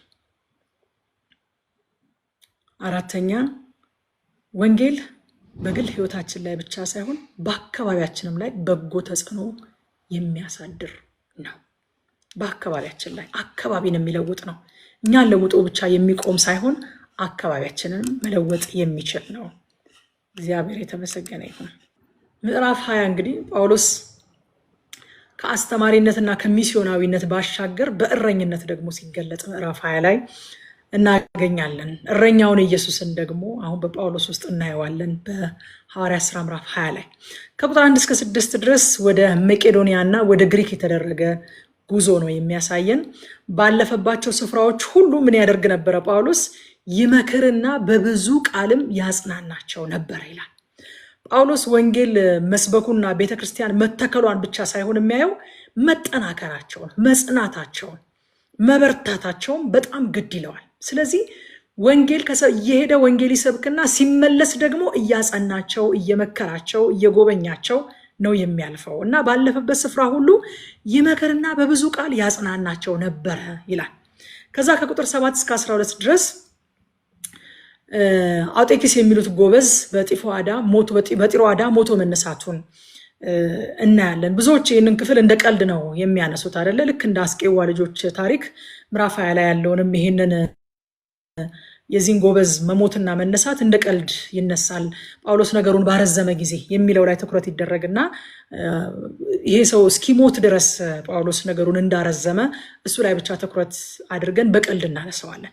ግን ከዚህ ክፍል ውስጥ በጣም የሚገርሙ ነገሮችን እናያለን። አንደኛ ጳውሎስ ቃሉን ለማስተማር ያለውን ፍቅር ያለውን ፓሽን ካኒማጅ ሌሊቱን ሙሉ ይነጋገር ነበረ ነው የሚለው። እኛ እኮ 1 ሰዓትና 2 ሰዓት ተምረንና አስተምረን እንዴት እንደምንደከም ሌሊቱን ሁሉ ይነጋገር ነበረ። የእግዚአብሔርን ቃል እያስተማራቸው ማለት ነው። ያለውን ፓሽን፣ ለእግዚአብሔር ጋር ያለውን ፍቅር፣ ለማስተማር ያለውን ፍላጎት እናያለን እዚህ ቦታ ላይ። ሰው ወድቆ እስኪሞት ድረስ እስክትሞቱ ነው የሚያስተምራችሁ ጳውሎስ። እስኪደክማችሁ ብቻ ሳይሆን በቃ እስክትሞቱ ድረስ ነው የሚያስተምራችሁ። ሁለተኛ ቤተ ክርስቲያን ቃሉን ለመማር ያላትን ጥማት። ያ ጎበዝ በቃ ተነስቶ እኮ ሌላ ቦታ ሄዶ መተኛት ይችል ነበር። አይገርማችሁም? አውጤኪስ እኮ ሄዶ መተኛት ይችል ነበረ። ግን ቃሉን ለመስማት ያላትን ጥማት፣ የቅዱሳንን ለቃሉ ያለ ጥማት ደግሞ እዚህ ቦታ ላይ እናያለን። እስኪነጋ ድረስ ቁጭ ብለው ከጳውሎስ ጋር ቃሉን ይሰሙ ነበረ። እሱም አይደክምም፣ እነሱም አይደክሙ። ሶስተኛ ከዚህ ታሪክ የምናየው ለሙታን ሕይወትን የሚሰጠው ጌታ በመካከላቸው መኖሩንም ደግሞ እናያለን። ሃሌሉያ! የሚያስተምረው እረኛ የሆነው ብቻ ሳይሆን ለሙታን ሕይወትን የሚሰጠው ጌታ በመካከላቸው ነበረ። አውጤኪስ ሲሞት ጳውሎስ ወርዶ አቀፈው። ነፍሱ በውስጡ አለችበት፣ አትንጫቸው አለና አንስቶ ሰጣቸው ይላል። ቁጥር 11 ላይ ተመልሶ ይላል። በጣም የገረመኝ ቃል ይሄ ቃል ነው። ባይሆን እኔ በጣም የሚደንቀኝ ከዚህ ክፍል ተመልሶ ሰውየውን ካስነሳው በኋላ ከሞት ካስነሳው በኋላ ተመልሶም እንደገና ወደ ፎቁ ወጣ፣ እንጀራንም ቆርሶ በላ፣ እስኪነጋም ድረስ ብዙ ከተናገረ በኋላ ተነስቶ ሄደ ይላል። እስክትሞት ብቻ አይደለም ከሞት ቀስቅሶ እንደገና ያስተምራል ጳውሎስ። ለእግዚአብሔር ቃል ያለው ትኩረት የእግዚአብሔርን ቃል እንዴት አድርጎ ነው የሚያየው? እንዴት ነው ኢምፖርታንሱ በጳውሎስ ዘንድ የእግዚአብሔር ቃል ካላችሁ፣ ሰው እስኪሞት ድረስ ማስተማሩን አያቆምም። የሞተ ሰውዬን ቀስቅሶ ቁጭ አድርጎ እንደገና ማስተማሩን ይቀጥላል። እኔ በጣም ነው የሚያስደንቀኝ ክፍል በእውነት ማለት አውጤኪስን ከሞት ካስነሳው በኋላ በቀጥታ ወደ ትምህርቱ ሄደ እንጂ የሆነ አውጤኪስ ከሞቱ በመነሳቱ ምክንያት የሆነ ሴሌብሬሽን ውስጥ ገብተው ከትምህርታቸው ፈቀቅ አላሉ። የጀመረውን ትምህርት ሳይጨርስ የሞተ ሰው ተነሳ ብሎ ትምህርቱን አያቋርጥም። ሰው ከሞት ተነስቷል፣ የምስክርነት ጊዜ ማን ሲጸልይልህ ነው የተነሳው ምናምን የለም። በቃ ምንም የምስክርነት ጊዜ የለ፣ ሴሌብሬሽን የለ፣ ምን የለ። በቃ አትንጫጩ፣ ትምህርታችንን እንቀጥል፣ አትረብሹን ምናምን ብሎ ተመልሶ ወደ ፎቅ ወጣ፣ እንጀራ በላ፣ እስኪነጋ ድረስ እንደገና እያስተማራቸው ቆየ ይላል። ከዛ ተነስቶ ሄደ። የሞተ ሰው አስነሳው ብሎ እዛ 1-2 ቀን እስኪ ሴሌብሬት እያደረግን ትንሽ ይህንን ነገር እያወራ ነው እንቆይም አላለም። ወደሚቀጥለው ሚሽን ደግሞ ተነስቶ ሄደ። ጳውሎስ ዋናውን ነገር ዋና ያደረገ ሰው ነበረ። አውጤኪስ ሞቶ ተነስቶ ነበረ። ከዛ ግን ተመልሶ ሞቷል አለ። አሁን አውጤኪስ የለም። የዛን ጊዜ ሐዋርያው ጳውሎስ ያስተማረው ትምህርትስ እስካሁን ድረስ አለ። ይሄው ሁላችንን እየጠቀመ እያነጸ እስካሁን ድረስ አለ። ስለዚህ ጳውሎስ ዋና የሚያደርገው የቱን ነው? ዘመን የሚሻገረውን፣ ትውልድ የሚገነባውን፣ የእግዚአብሔርን መንግስት የሚያሰፋውን፣ ሰዎችን ከሞት ወደ ህይወት፣ ከዘላለም ሞት ወደ ዘላለም ህይወት የሚያስመልጠውን እሱን ነው ዋና የሚያደርገው። ዋናውን ነገር ዋና አድርጎ ነበር። አቤት በስብከት መካከል የሆነ ሰው ከሞት ቢነሳ ይቀጥላል ይሆን? ስብከቱ ይቀጥላል? እንቀጥላለን? እኛ ስብከታችንም እንቀጥላለን? በፍጹም አናደርገውም። ማይክ ይመጣል። ማን ሲጸልይልህ ነው ይባላል። ምን አይተህ መጣህ ይባላል። እንዴት ነው ይባላል። የምስክርነት ጊዜ ካሜራማኖች ይሰበሰባሉ። በጣም ብዙ ድራማ ነው የሚፈጠረው። የጀመረው ትምህርት እንዲቋረጥበት አልፈለገም። አስነሳውና እንደገና ወደ ፎቅ ወጥቶ እንጀራ በልቶ ትምህርቱን የቀጠለው። እንደገና ይነጋገሩ ነበር ይላል። እግዚአብሔር ዋናውን ነገር ዋና እንድናደርግ ይርዳን። በቃ እኔ በጣም መቼስ አላውቅም፣ ሁሉ ነገር በባላንስ ሲሆን ጥሩ ነው፣ ግን ባላንሱን ሲሰጥ በጣም ከባድ ነው። ያየሁት ነገር ያስተዋልኩት ነገር የዚህ ዘመን አማኞች ኤቨንት እንወዳለን፣ ሴሌብሬሽን እንወዳለን፣ ድግስ እንወዳለን። በቃ ኳየር ላይ እኔ ድሮ ምንላቸው ነበረ፣ በቃ የሆነ እንዴት ኤቨንት እንደሚወዱ በቃ ሁሌ የምትቸገረው ኤቨንት ማስቆም ነው። እኔ ኳየር ሊደር ሆኛለሁ ረጅም ዓመት ቤተክርስቲያን ውስጥና ኤቨንቶችን ማስቆም ነው በቃ አንዱ ስራዬ ማለት ነው። ሰበብ ነው የሚፈልጉት። የሻወሮቹ ብዛት፣ ቤቢ ሻወር፣ ብራይዳል ሻወር፣ ምናምን ሻወር፣ በቃ በዚህ ወር ከዚህ በኋላ ምንም አይነት ሻወር የለም ብዬ ሁሉ መዘጋበት ጊዜ አለ። ባለፈው ሳምንት ልደት ከነበረ በሚቀጥለው ሳምንት ቤቢ ሻወር ነው፣ በሚቀጥለው ሳምንት ብራይዳል ሻወር ነው፣ በሚቀጥለው ሳምንት የሆነ ግራጁዌሽን ነው፣ በሚቀጥለው ሳምንት የሆነ ነገር ነው።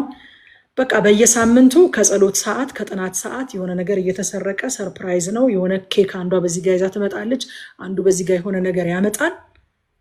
በቃ ሴሌብሬሽን ኤቨንት።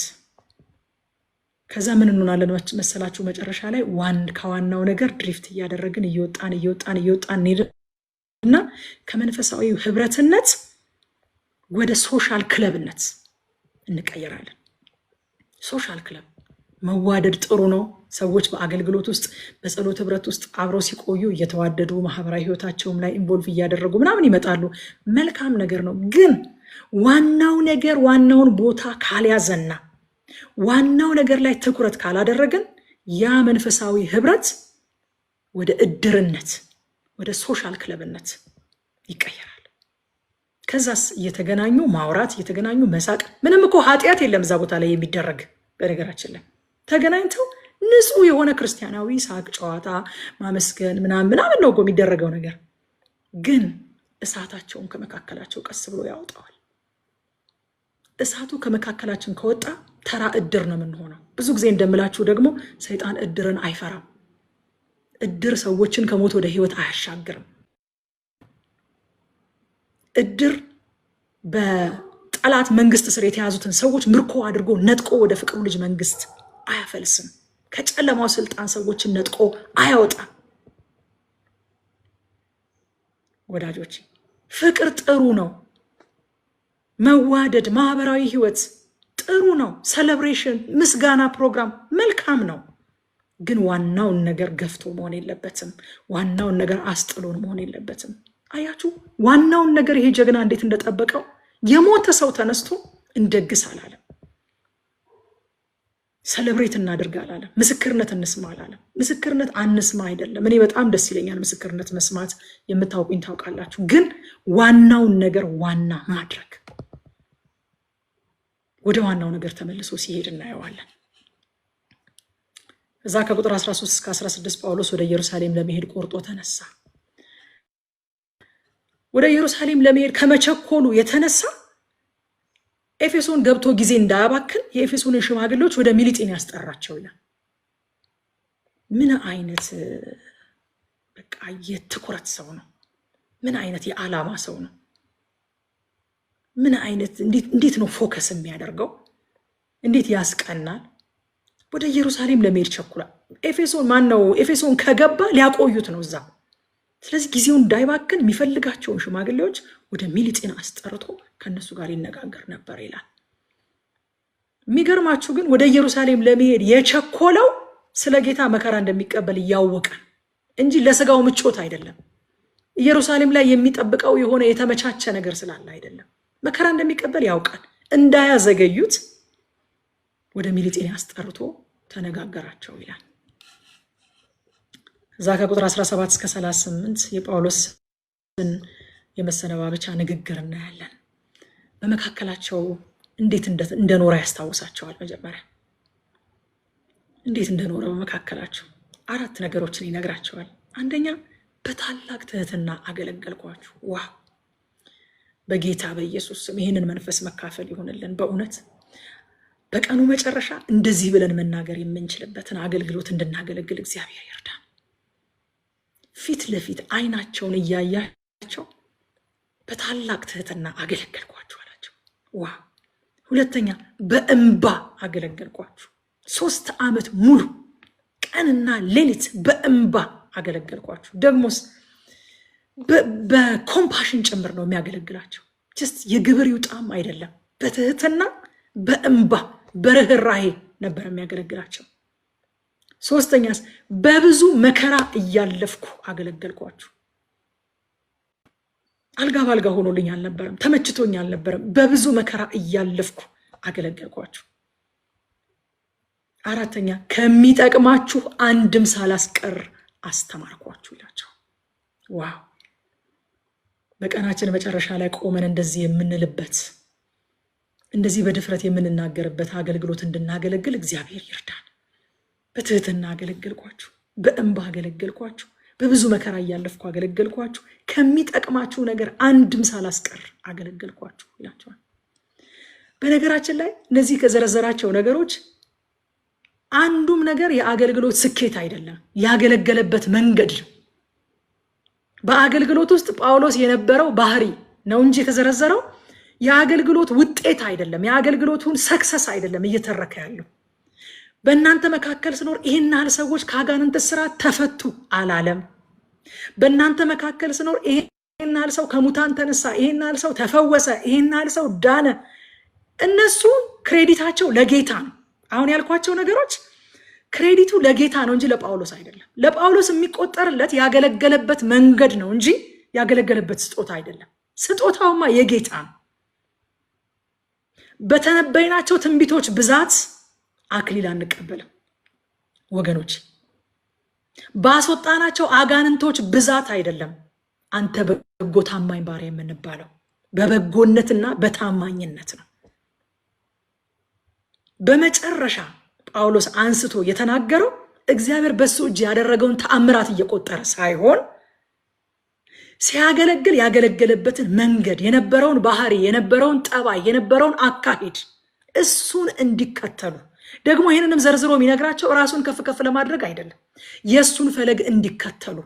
የፈለገ አይነት ድንቅ የፈለገ አይነት ተአምራት በእጃችሁ ቢደረግ፣ እልፍ ሰዎች በእጃችሁ በእናንተ አገልግሎት ቢድኑ፣ ልታገለግሉ የሚገባችሁ በታላቅ ትህትና፣ በእንባ፣ በርህራሄ፣ ደግሞ በብዙ መከራ እያለፋችሁ፣ ደግሞ ለሰዎች ከሚጠቅም ነገር ምንም ሳታስቀሩ እያስተማራችሁ። አያችሁ፣ አገልጋይ የሚመዘነው ባገለገለበት ጸጋ ሳይሆን ባገለገለበት መንገድ ነው። ባገለገለበት መንገድ ነው። እዛ ከቁጥር 22 እስከ 24 ድረስ ለእኔ ህይወቴ ከምንም እንደማይቆጠር ከንቱ ነገር ናት ይላቸዋል። ምን እያለ ነው? በሌላ አነጋገር ለወንጌል ታምኖ መሞትን ከመኖር ያስበልጠዋል ሐዋርያው ጳውሎስ።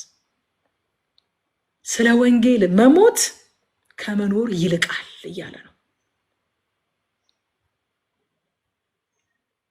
ሃሌሉያ! የጌታ ቃል በማቴዎስ ወንጌል 16:25 ላይ እንደሚናገር ማለት ነው፣ ነፍሱን ሊያድን የሚፈልግ ሁሉ ያጠፋታል፣ ነገር ግን ነፍሱን ስለኔ የሚያጠፋት ያድናታል። እኔ ነፍሴን ስለ ጌታ ሳጠፋ እያዳንኳት ነው። አይገባችሁም እንዴ? አይታያችሁም እያላቸው ነው። ነፍሴን በእኔ ዘንድ እንደማትከብር እንደ ከንቱ ነገር ነው መቆጥራት። እኔ ስለ ወንጌል መሞት ከመኖር ይበልጥብኛል ይላቸዋል። እስራት መከራ እንደሚጠብቀኝ መንፈስ ቅዱስ ይመሰክርልኛል አለ።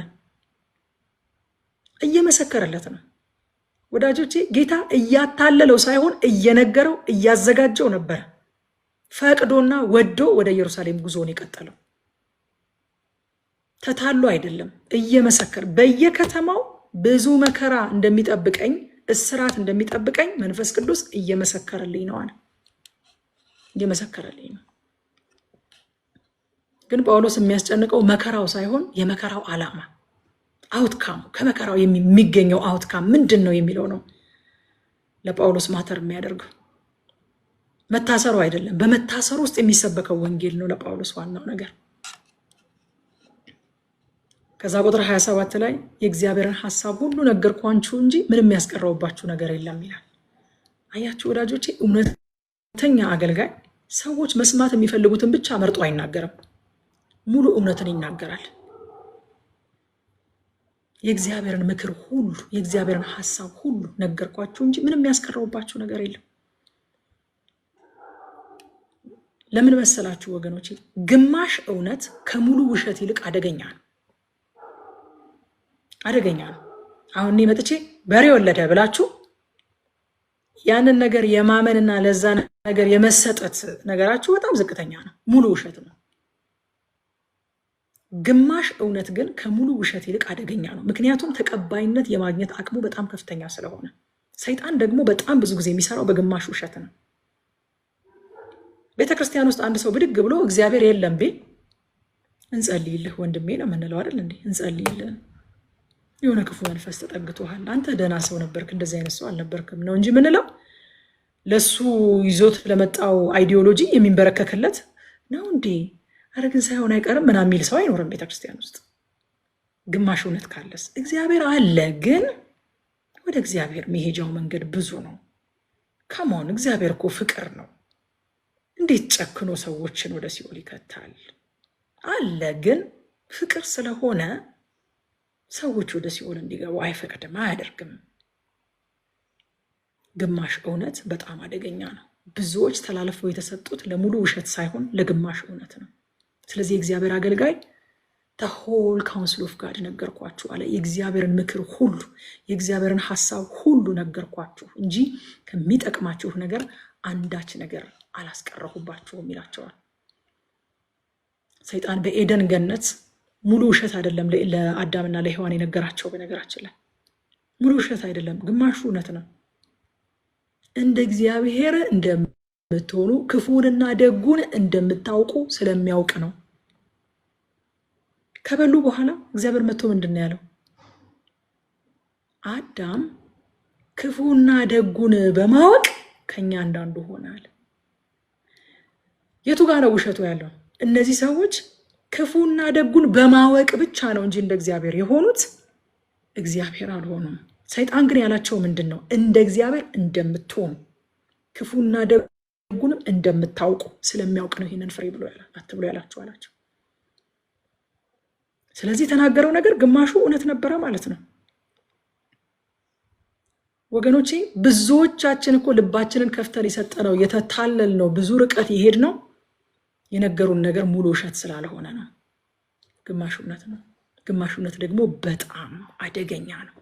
በጣም አደገኛ ነው። የማሳት አቅሙ በጣም ከፍተኛ ስለሆነ ከዛ በኋላ ከቁጥር 28 እስከ 31 ለራሳችሁና ለመንጋው ተጠንቀቁ ብሎ የኤፌሶንን ሽማግሌዎች ያስጠነቅቃቸዋል። ቁጥር 28 ላይ ለራሳችሁና መንፈስ ቅዱስ ኤጲስቆጶሳት አድርጎ በላዩ ለሾማችሁ መንጋ ሁሉ ተጠንቀቁ፣ በገዛ ደሙ የዋጃትን የእግዚአብሔርን ቤተክርስቲያን ጠብቁ። መጀመሪያ ለራሳችሁ፣ ምክንያቱም ራሱን የማይጠብቅ ሌላውን መጠበቅ ስለማይችል አገልጋይ መጀመሪያ የራሱን መንፈሳዊ ሕይወት ነው መጠበቅ ያለበት። እኔ አንድ ጊዜ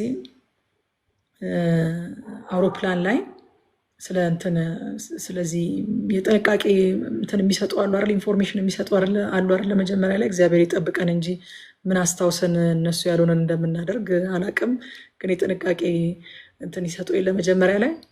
እዚህ ውስጥ ካላችሁ መቼም ምህረት አድርጉልኝ፣ ስራችሁን ለማቃለል አይደለም ግን እንደው ድንጋጤው እንድናስታውሰው ያደርገናል ወይ ለማለት ነው። ብቻ ሲሰጡ እኔ በዛ ውስጥ መንፈሳዊ ነገር እየተማርኩኝ ነበረ። መጀመሪያ አስታውሱ ይላል፣ መጀመሪያ የራሱን የመተንፈሻ ማስክ ሳያደርጉ ሌሎችን ለመርዳት አይሞክሩ ይላል። እና ከዚህ ነገር በጣም ተማርኩኝና ፖስት አደረግኩት። እንደውም የሚገርማችሁ ነገር ስወርድ ጽፌ ፖስት አደረግኩት። ሀዩዬ ታስታውሽ ይሆናል ሳቅሽ። ፖስት አደረግኩት ስወርድ፣ በጣም አስደንቆኝ። መጀመሪያ ራስን መጠበቅ ነው ለካ የሚቀድመው። አንዳንዶቻችን ሌሎችን እናድናለን ብለን በምንሄድበት መንገድ ራሳችንን አጥተናል ወዳጆች፣ አጥተናል። ግን መንፈሳዊ ህይወት መጀመሪያ ራስን ከማዳን ነው የሚጀምረው። ጢሞቴዎስንም ሲለው ሐዋርያ ጳውሎስ ለራስህና ለሚሰሙ ይህንን ብታደርግ ራስህንም የሚሰሙህንም ታድናለህ። መጀመሪያ ራስህን ከዛ የሚሰሙህን ታድናለህ። እነዚህንም ሰዎች ምን አላቸው? ለራሳችሁና መጀመሪያ ለራሳችሁ። ራሱን የማይጠብቅ መንጋ መጠበቅ አይችልም። ራሱ ያልቆመ ሌላውን ማቋቋም አይችልም። ተኝቶ መደገፍ ይቻላል፣ ወድቆ መደገፍ ይቻላል? አይቻልም። ለራሳችሁና መንፈስ ቅዱስ ኤጲስቆጶሳት አድርጎ በላዩ ለሾማችሁ መንጋ፣ መንፈስ ቅዱስ ለሾማችሁ መንጋ ተጠንቀቁ ይላቸዋል። ከዛ በገዛ ደግሞ የዋጃትን የእግዚአብሔርን ቤተክርስቲያን ጠብቁ ይላል። ቤተክርስቲያን የማናት ወዳጆቼ? የእግዚአብሔር። ሃሌሉያ። ቤተክርስቲያን የሰው ካምፓኒ አይደለችም፣ ፔልሲ አይደለችም። ቤተክርስቲያን ድርጅት አይደለችም፣ የሰው ንብረት አይደለችም። በገዛ ደሙ የዋጃት። ሃሌሉያ።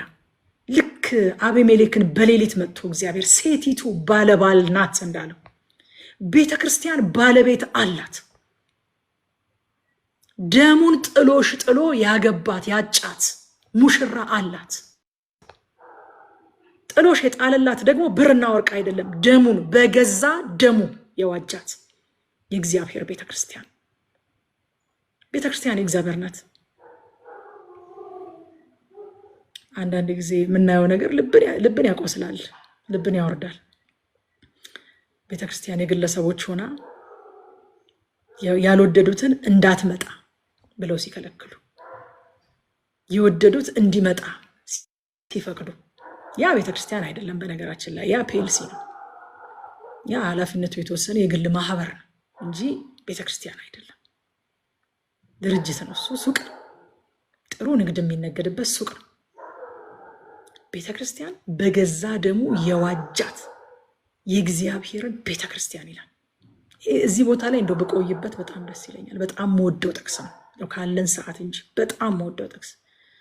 የመጀመሪያ ደረጃ በጣም የሚገርመኝ ነገር እዚህ ጋር የእግዚአብሔር በገዛ ደሙ የዋጃት የእግዚአብሔር የሚለው ዋው! የኢየሱስ ክርስቶስን እግዚአብሔርነት እንዴት ነው ቁልጭ አድርጎ ያስቀመጠው። በገዛ ደሙ የዋጃት የእግዚአብሔር፣ በእግዚአብሔር ደም የተዋጀች ብሎ ማለት ነው። በገዛ ደሙ በእግዚአብሔር ወልድ ደም የተዋጀች ናት ቤተክርስቲያን። ስለዚህ ይህንን መንጋ ጠብቁ ይላቸዋል። እኔ ከሄድኩ በኋላ ጨካኝ ተኩላዎች ይመጣሉ አለ። ሁለት ነገር ነው የሚያደርጉት። አንደኛ ሐሰተኛ ትምህርትን ከውጭ ያስገባሉ አለ። ሁለተኛ ነገር ደግሞ ለራሳቸው ደቀ መዛሙርትን ለማፍራት እውነትን የሚያጣምሙ ውስጥ ሆነው የሚሰሩ ደግሞ ይነሳሉ አለ። የነዚህ የጨካኝ ተኩላዎች የነዚህ የሐሰተኞች መለያቸው ምንድን ነው ከተባለ አንደኛ እንግዳ ትምህርት ከውጭ ስበው ያስገባሉ። አባቶች ያላስተማሩት እንግዳ ትምህርት ከውጭ ስበው ያስገባሉ። ሁለተኛስ ደቀ መዛሙርትን ወደ ራሳቸው ይስባሉ። የሰው ደቀ መዛሙርት የበዙበት ቦታ ካያችሁ ጨካኝ ተኩላዎች ገብተዋል። እዛ ቦታ ላይ ጨካኝ ተኩላዎች ገብተዋል። ለራሳቸው ደቀ መዛሙርትን ለማፍራት እውነትን የሚያጣምሙ ከውስጥ ሆነው የሚሰሩ ናቸው እነዚህ ይላል። እዛ ቁጥር 32 ላይ አሁንም ለእግዚአብሔር እንዲሁም ሊያንጻችሁና በቅዱሳኑ ሁሉ መካከል ርስት ሊያወርሳችሁ ለሚችለው ለጸጋው ቃል አደራ ሰጣችኋለሁ ይላቸዋል። ዋው ዋው! ቤተክርስቲያን የምትጠበቀው ለካ በእግዚአብሔር ቃል ነው። ጳውሎስ ከራሱ ጋር ሳይሆን ከቃሉ ጋር አጣብቋቸው ቃሉ ላይ እንዲደገፉ አድርጓቸው ነው የሄደው። ቃሉ ይችላል። እኔ ልሄድ ነው፣ ከዚህ በኋላ ፊቴን አታዩኝም፣ እኔ እሄዳለሁ፣ ግን ቃሉ አለላችሁ። ሃሌሉያ! ቃሉ አለላችሁ፣ ሊያንጻችሁ ይችላል። በቅዱሳን መካከል ርስት ያወርሳችኋል። የጸጋው ቃል ይጠብቃችኋል። አደራ ምሰጣችሁ ለሰው አይደለም ለጸጋው ቃል ነው ይላቸዋል። ከዛ ከቁጥር 33 እስከ 35 ከሚቀበል ይልቅ የሚሰጥ ብፁዕ ነው የሚለውን ሐሳብ ይናገራል። ጳውሎስ አገልግሎቱን ጥቅም ማግኛ መንገድ ባለማድረግ ብጽዕናን መርጧል። ብፁዕ መሆን መረጠ። በቃ በነገራችን ላይ ይሄው ሐዋርያው ጳውሎስ አንደኛ ቆሮንቶስ ምዕራፍ 9 ላይ የሚያበራየውን በሬ አፉን አትሰር፣ ለሰራተኛ ደመወዙ ይገባዋል ተብሎ ተጽፏል። ስለዚህ ወንጌልን የሚያገለግሉ ከወንጌል ምግባቸውን ሊያገኙ ይገባል ብሎ ተናግሯል። ሂዝናት አጌነስት ዳት ወንጌልን የሚያገለግሉ ሰዎች ለአገልግሎታቸው የሚያስፈልጋቸው ነገር ይሰጣቸው ነው። ሂዝናት አጌነስት ዳት። እሱ ግን ብጽዕናን መርጧል። ብጽዕናን መምረጥ ይቻላል። መብቱ ስላልሆነ አይደለም፣ መብቴ ስላልሆነ አይደለም ከእናንተ ማልወስዶ ይላቸዋል የቆሮንቶስን ሰዎች። ጌታ ደንግጓል። የሚያበራየውን በሬ አፉን አትሰር ተብሎ የተጻፈው እግዚአብሔር ስለ በሬዎች ገዶት መሰላችሁ እንዴ እንደዚህ ያለው? ለሰራተኛ ደመወዙን አትከልክለው የተባለው ወንጌልን የሚያገለግሉ መቅደስን የሚያገለግሉ ከቤተ መቅደሱ እንደሚበሉ ወንጌልን የሚያገለግሉም ደግሞ ለምግባቸው የሚያስፈልገው ነገር ይሰጣቸው ተብሏል አለ።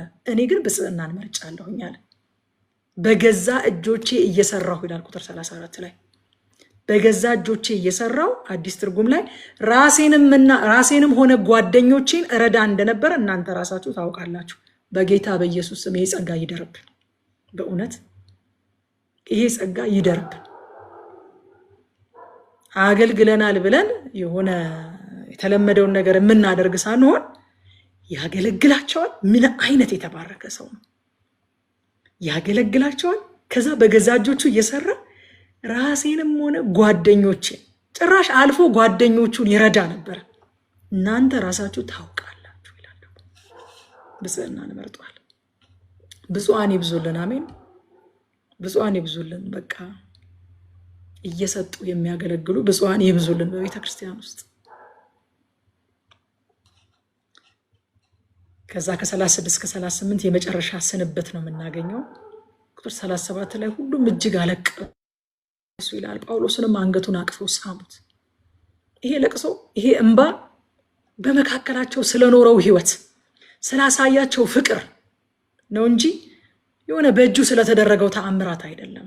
አንገቱን አቅፎት ያለቀሱት ስላስወጣቸው አጋንንቶች አይደለም። አንገቱን አቅፎት ያለቀሱት ስለ ኑሮ በእነሱ መካከል ስለነበረው ህይወት፣ ስለ ፍቅሩ፣ ስላሳያቸው ፍቅር አንገቱን አቅፈው አለቀሱ ይላል። ምን እንማር ከዚህ ምዕራፍ? አንደኛ ሌሎችን ከመጠበቃችን በፊት ራሳችንን እንጠብቅ። ወዳጆች ራሳችንን እንጠብቅ። መንፈሳዊ ነገር ችግሩ ምን እንደሆነ ታውቃላችሁ? ስትንሸራተቱ እንደተንሸራተታችሁ አታውቁ። ለዛ ነው ሐዋርያው ጳውሎስ ማንም የቆመ ቢመስለው እንደሚለው የቆማችሁ እየመሰላችሁ ነው የሚወደቀው። ስለዚህ መጀመሪያ ሌሎችን ከመጠበቃችን በፊት ራሳችንን እንጠብቅ። ሌሎችን ለመጠበቅ በምንሄድበት መንገድ እኛ ራሳችን እንዳንጠፋ እንጠንቀቅ። ሁል ጊዜ ከምንሰጠው የምንቀበለው መብለጥ አለበት። ለምን? ሚዛን እንድንደፋ፣ ሚዛን እንዳይመዝኑን የምንቀበለው የምንሞላው መብለጥ አለበት። ለምን መሰላችሁ? ከፍ ብሎ ያለን ሰው ከታች ሆኖ መጎተት ቀላል ነው። ለማዳን ለማትረፍ በሄዳችሁበት ተጎትታችሁ ወደ ታች እንዳትወድቁ። ከዚህ ቀደም ነግሬያቸዋለሁ። ጋሽ ንጉሴ የነገሩን ምሳሌ እኔ ገና በጌታ እንደ ዳንኩኝ አረሳውም። አንድ ሰው ጠረጴዛ ላይ ወጥቶ ቢቆም አሉ፣ ሌላ ደግሞ ታች ቢሆን እና እኩል ጉልበት ቢኖራቸው ጠረጴዛ ላይ ያለው ሰው የታችኛውን ለመጎተት ቢሞክር እና እታች ያለው ሰው ጠረጴዛ ላይ ያለውን ሰው ጎትቶ ለማውረድ ቢሞክር የትኛው የሚሳካለት ይመስላችኋል? አሉ። ኦብቪየስሊ ታች ያለው ነው የሚሳካለት፣ ቁልቁለት ላይ ያለው የሚሳካለት። ወዳጆቼ ካልመዘንን፣ በልጠን ካልተገኘን፣ ተሞልተን ካልተገኘን፣ መጀመሪያ ራሳችንን ካልጠበቀን፣ መጀመሪያ እኛ ካልቆምን ታች ያለውን ወደ ላይ ከመጎተት ላይ ያለውን ጎትቶ ወደ ታች ማውረድ ቀላል ነው። ስለዚህ ለራሳችሁ መጀመሪያ ለራሳችን ልንጠነቀቅ ያስፈልጋል። ብዙዎች ሊመሰክሩ ሄደው እንደተመሰከረላቸው ታውቃላችሁ። እናንተ እኔ ልነግራችሁ አይገባም አይደለም? ሊመሰክሩ ሄደው ተመስክሮላቸው በዛው የቀሩ ብዙ ወገኖች አሉ። ሁለተኛ ከዚህ ምዕራፍ የምንማረው ሰዎች መስማት የሚፈልጉትን ብቻ ሳይሆን የእግዚአብሔርን ምክር ሁሉ ሳናጓድለን እናገር። እኔ ከደሙ ንጹሕ ነኝ ይላል ሐዋርያው ጳውሎስ። ለምን ከተባለ የእግዚአብሔርን ምክር ሁሉ ነግሬያችኋለሁ፣ ከሚጠቅማችሁ ነገር አንዳች አላስቀረውባችሁም። መስማት የምትፈልጉትን ደስ የሚለውን ስሜት የሚኮረኩረውን የሚያዝናናውን እየመረጥኩኝ አይደለም፣ እኔን እንድትወዱኝ የሚያደርገውን እየመረጥኩ አይደለም የነገርኳችሁ። የእግዚአብሔርን ምክር ሁሉ ነግሬያችኋለሁ፣ አንዳች አላስቀረሁባቸው። ሶስተኛ ቤተክርስቲያን በክርስቶስ ደም የተገዛችው ውድ የክርስቶስ አካል ናት። የሰው አይደለችም፣ የኔም አይደለችም፣ የእናንተም አይደለችም፣ የፓስተሮችም የሐዋርያቶቹም የነቢያቱም አይደለችም። በገዛ ደሙ የዋጃት የእግዚአብሔር ቤተክርስቲያን ናት። አራተኛ ክርስትና የራስን የመፈለግ ሳይሆን ሌሎችን የማገልገል ጥሪ ነው። ይሄ ነው ማይንድ ሴቱ፣ በቃ ይሄ ነው ኮሊንጉ። ጌታ ኢየሱስ ክርስቶስ ካስታወሳችሁ ማርቆስን ስናጠና ማርቆስ 10:45 የማርቆስ መሪ ቃሉ ምንድን ነው የሚለው? የሰው ልጅ የጠፋውን ሊፈልግና ሌሎችን ሊያገለግል ነፍሱንም ስለሌሎች ቤዛ አድርጎ ሊሰጥ ነው እንጂ ሊያገለግሉት አልመጣም። ሊሰጥ ነው የመጣው፣ ሊያገለግል ነው የመጣው። ስለዚህ የክርስትና ፍለጋው ጌታ ትቶልን ያለፈው ጴጥሮስ እንደነገረን ፍለጋውን እንድንከተል ምሳሌውን ትቶልን አለፈ እንደሚል ፍለጋውን እንድንከተል ትቶልን ያለፈው ምሳሌ የራስን የመፈለግ ሳይሆን ሌሎችን የማገልገልን ምሳሌ ነው ትቶልን ያለፈው። ሐዋርያ ጳውሎስ ያንን ምሳሌ የተከተለው። ምዕራፍ 21 እንግዲህ ጌታን መታዘዝ ሁል ጊዜ ኢዚ እንዳልሆነ ቀላል እንዳልሆነ የምናይበት ምዕራፍ ነው። ከቁጥር 1 እስከ 6 ጉዞ ወደ ኢየሩሳሌም ሲያደርጉ እናያለን። እነ ጳውሎስ ከሚሊጢኒ ተነስተው በመርከብ ወደ ጢሮስ ሲደርሱ ደቀ መዛሙርትን አገኘን ይላል። ደቀ መዛሙርትን አገኙ። ቁጥር 4 ላይ እዚያ ምዕመናንን ፈልገን አገኘንና ከእነርሱ ጋር 7 ቀን ቆየን። እነርሱም በመንፈስ ቅዱስ ተመርተው ይላል። አስተውሉ። በመንፈስ ቅዱስ ተመርተው ጳውሎስን ወደ ኢየሩሳሌም አትሂድ ብለው ነገሩት ይላል። እንግዲህ ይሄ ክፍል ምዕራፍ 20 ከቁጥር 22 እስከ 23 ላይ ካለው ክፍል ጋር የሚጋጭ ይመስላል፣ እርስ በርሱ የሚቃረን ይመስላል። መንፈስ ቅዱስ ምዕራፍ 20 ከ22 እስከ 23 ላይ ለሱ እንደነገረው ጳውሎስ ተናግሯል። እንደዚህ ብሎ አሁንም እዚያ ስደርስ የሚደርስብኝን ባላውቅም መንፈስ ቅዱስ ወደ ኢየሩሳሌም እንድሄድ ግድ እያለኝ ነው። ነገር ግን በሚሄድባቸው ከተሞች ሁሉ እስራትና መከራ እንደሚጠብቀኝ መንፈስ ቅዱስ ይመሰክርልኛል ይላል። ምዕራፍ 20 ላይ እንድሄድ ግድ እያለኝ ነው አለ። ምዕራፍ 21 ላይ ደግሞ ደቀ መዛሙርቱ በመንፈስ ተመርተው ይላል። አስተውሉ፣ ከራሳቸው አይደለም፣ በመንፈስ ተመርተው ወደ ኢየሩሳሌም አትሂድ ብለው ነገሩት ይላል። እዚህ ጋር መንፈስ ቅዱስ እንድሄድ ግድ አለኝ ብሏል እሱ፣ እነሱ ደግሞ አትሂድ አሉት ይላል። ምንድን ነው ነገሩ ታዲያ? እነዚህ ደቀ መዛሙርትም መንፈስ ቅዱስ ነው የሚሆነውን የገለጠላቸው። ልክ እንደ ጳውሎስ ሁሉ የገለጠላቸው መንፈስ ቅዱስ ነው። እነርሱ ደግሞ ለጳውሎስ ባላቸው ፍቅር መልእክቱን ተረጎሙትና እንግዲያውስ አትሂድ በቃ አሉት ማለት ነው። አያችሁ፣ መልእክቱ ከመንፈስ ቅዱስ ነው፣ ትርጉሙ ግን ከነሱ ነው። ከመንፈስ መስማት ብቻ ሳይሆን በመንፈስ መተርጎም እንዴት አስፈላጊ እንደሆነ እናያለን። ሐዋርያው ጳውሎስ መልእክቱን ከመንፈስ ቅዱስ መስማት ብቻ ሳይሆን በመንፈስ ቅዱስ ነው የተረጎመው። እነዚህ ሰዎች ደግሞ መልእክቱን ሰሙት፣ የተረጎሙት ግን ለጳውሎስ ባላቸው ፍቅር መከራ ይጠብቃል እያለ እኮ ነው፣ በቃ አትሂድ አሉት ማለት ነው። በጣም ደስ የሚለኝ ቃል አለ፣ ትተናቸው ጉዟችንን ቀጠልን ይላል። በእርግጥ ከጌታ የሰማ ሰው መሀል ላይ አይቆምም። ትተናቸው ጉዟችንን ቀጠልን፣ ትተናቸው ጉዟችንን ቀጠልን።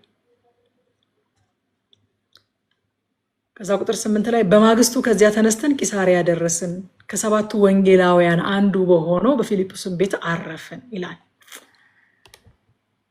ይሄ እንግዲህ ሐዋርያው ፊልጶስ አይደለም እዚህ ቦታ ላይ የተጠቀሰው ፊልጶስ፣ ወንጌላዊ ፊልጶስ ይላል። ከ7ቱ ወንጌላውያን አንዱ በሆነው በፊልጶስ ቤት አረፍን ይላል።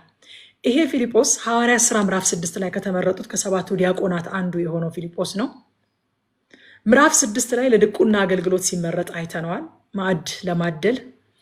ምዕራፍ 8 ላይ ለኢትዮጵያዊ ጃንደረባ ለሰማሪያ ሰዎች ወንጌልን እንዴት በኃይል እንዳደረሰና በቂሳሪያ እንደተቀመጠ መጨረሻ ላይ አይተን ነው ከፊልጶስ ጋር የተለያየ ነው። ከ20 ዓመት በኋላ ነው አሁን ምዕራፍ 21 ላይ የምናገኘው ፊልጶስን። አይገርማችሁ? ከ20 ዓመት በኋላ ምዕራፍ 21 ላይ ስናገኘው እዛ ምዕራፍ 6 ላይ ምግብን በማደል ታማኝ ሆኖ የተገኘው ፊልጶስ እግዚአብሔር ወንጌሉን ለማደል ወንጌሉን ለማድረስ አምኖት ከ20 ዓመት በኋላ ወንጌላዊ ፊልጶስ ተብሎ ሲጠራ እዚህ ቦታ ላይ እናገኘዋለን ማለት ነው። በጣም ሌላው ያስደነቀኝ ነገር በዚያን ሰዓት አሳዳጁ የነበረው ጳውሎስ ፊልጶስንም ጭምር ሲያሳድድ የነበረው ጳውሎስ ተሳዳጁ ፊልጶስ ቤት መጥቶ ማረፉ ወንጌላችን ምን አይነት የሰላም ወንጌል እንደሆነ እኮ የሚያሳይ ነው። የጸጋው ወንጌል ምን አይነት አስታራቂ ወንጌል እንደሆነ እኮ የሚያሳይ ነው። አይጥና ድመት ነበሩ እኮ ከዚህ ቀደም ፊልጶስን ለማሳሰር እኮ ደብዳቤ ተቀብሎ ትዕዛዝ ይዞ እየፈለጋቸው ሲሄድ ነው በመንገድ ጌታ ተገናኝቶት ሐዋርያው ጳውሎስ ጌታን ያገኘው ያወቀው። አሁን ፊልጶስ ቤት መጥቶ ሲያርፍ እናየዋለን። የሰላም ወንጌል፣ የጸጋ ወንጌል አሳዳጅና ተሳዳጁን አንድ ቤት አስቀመጣቸው። እንዲያስተናግደው እድል ሰጠው ለፊልጶስም።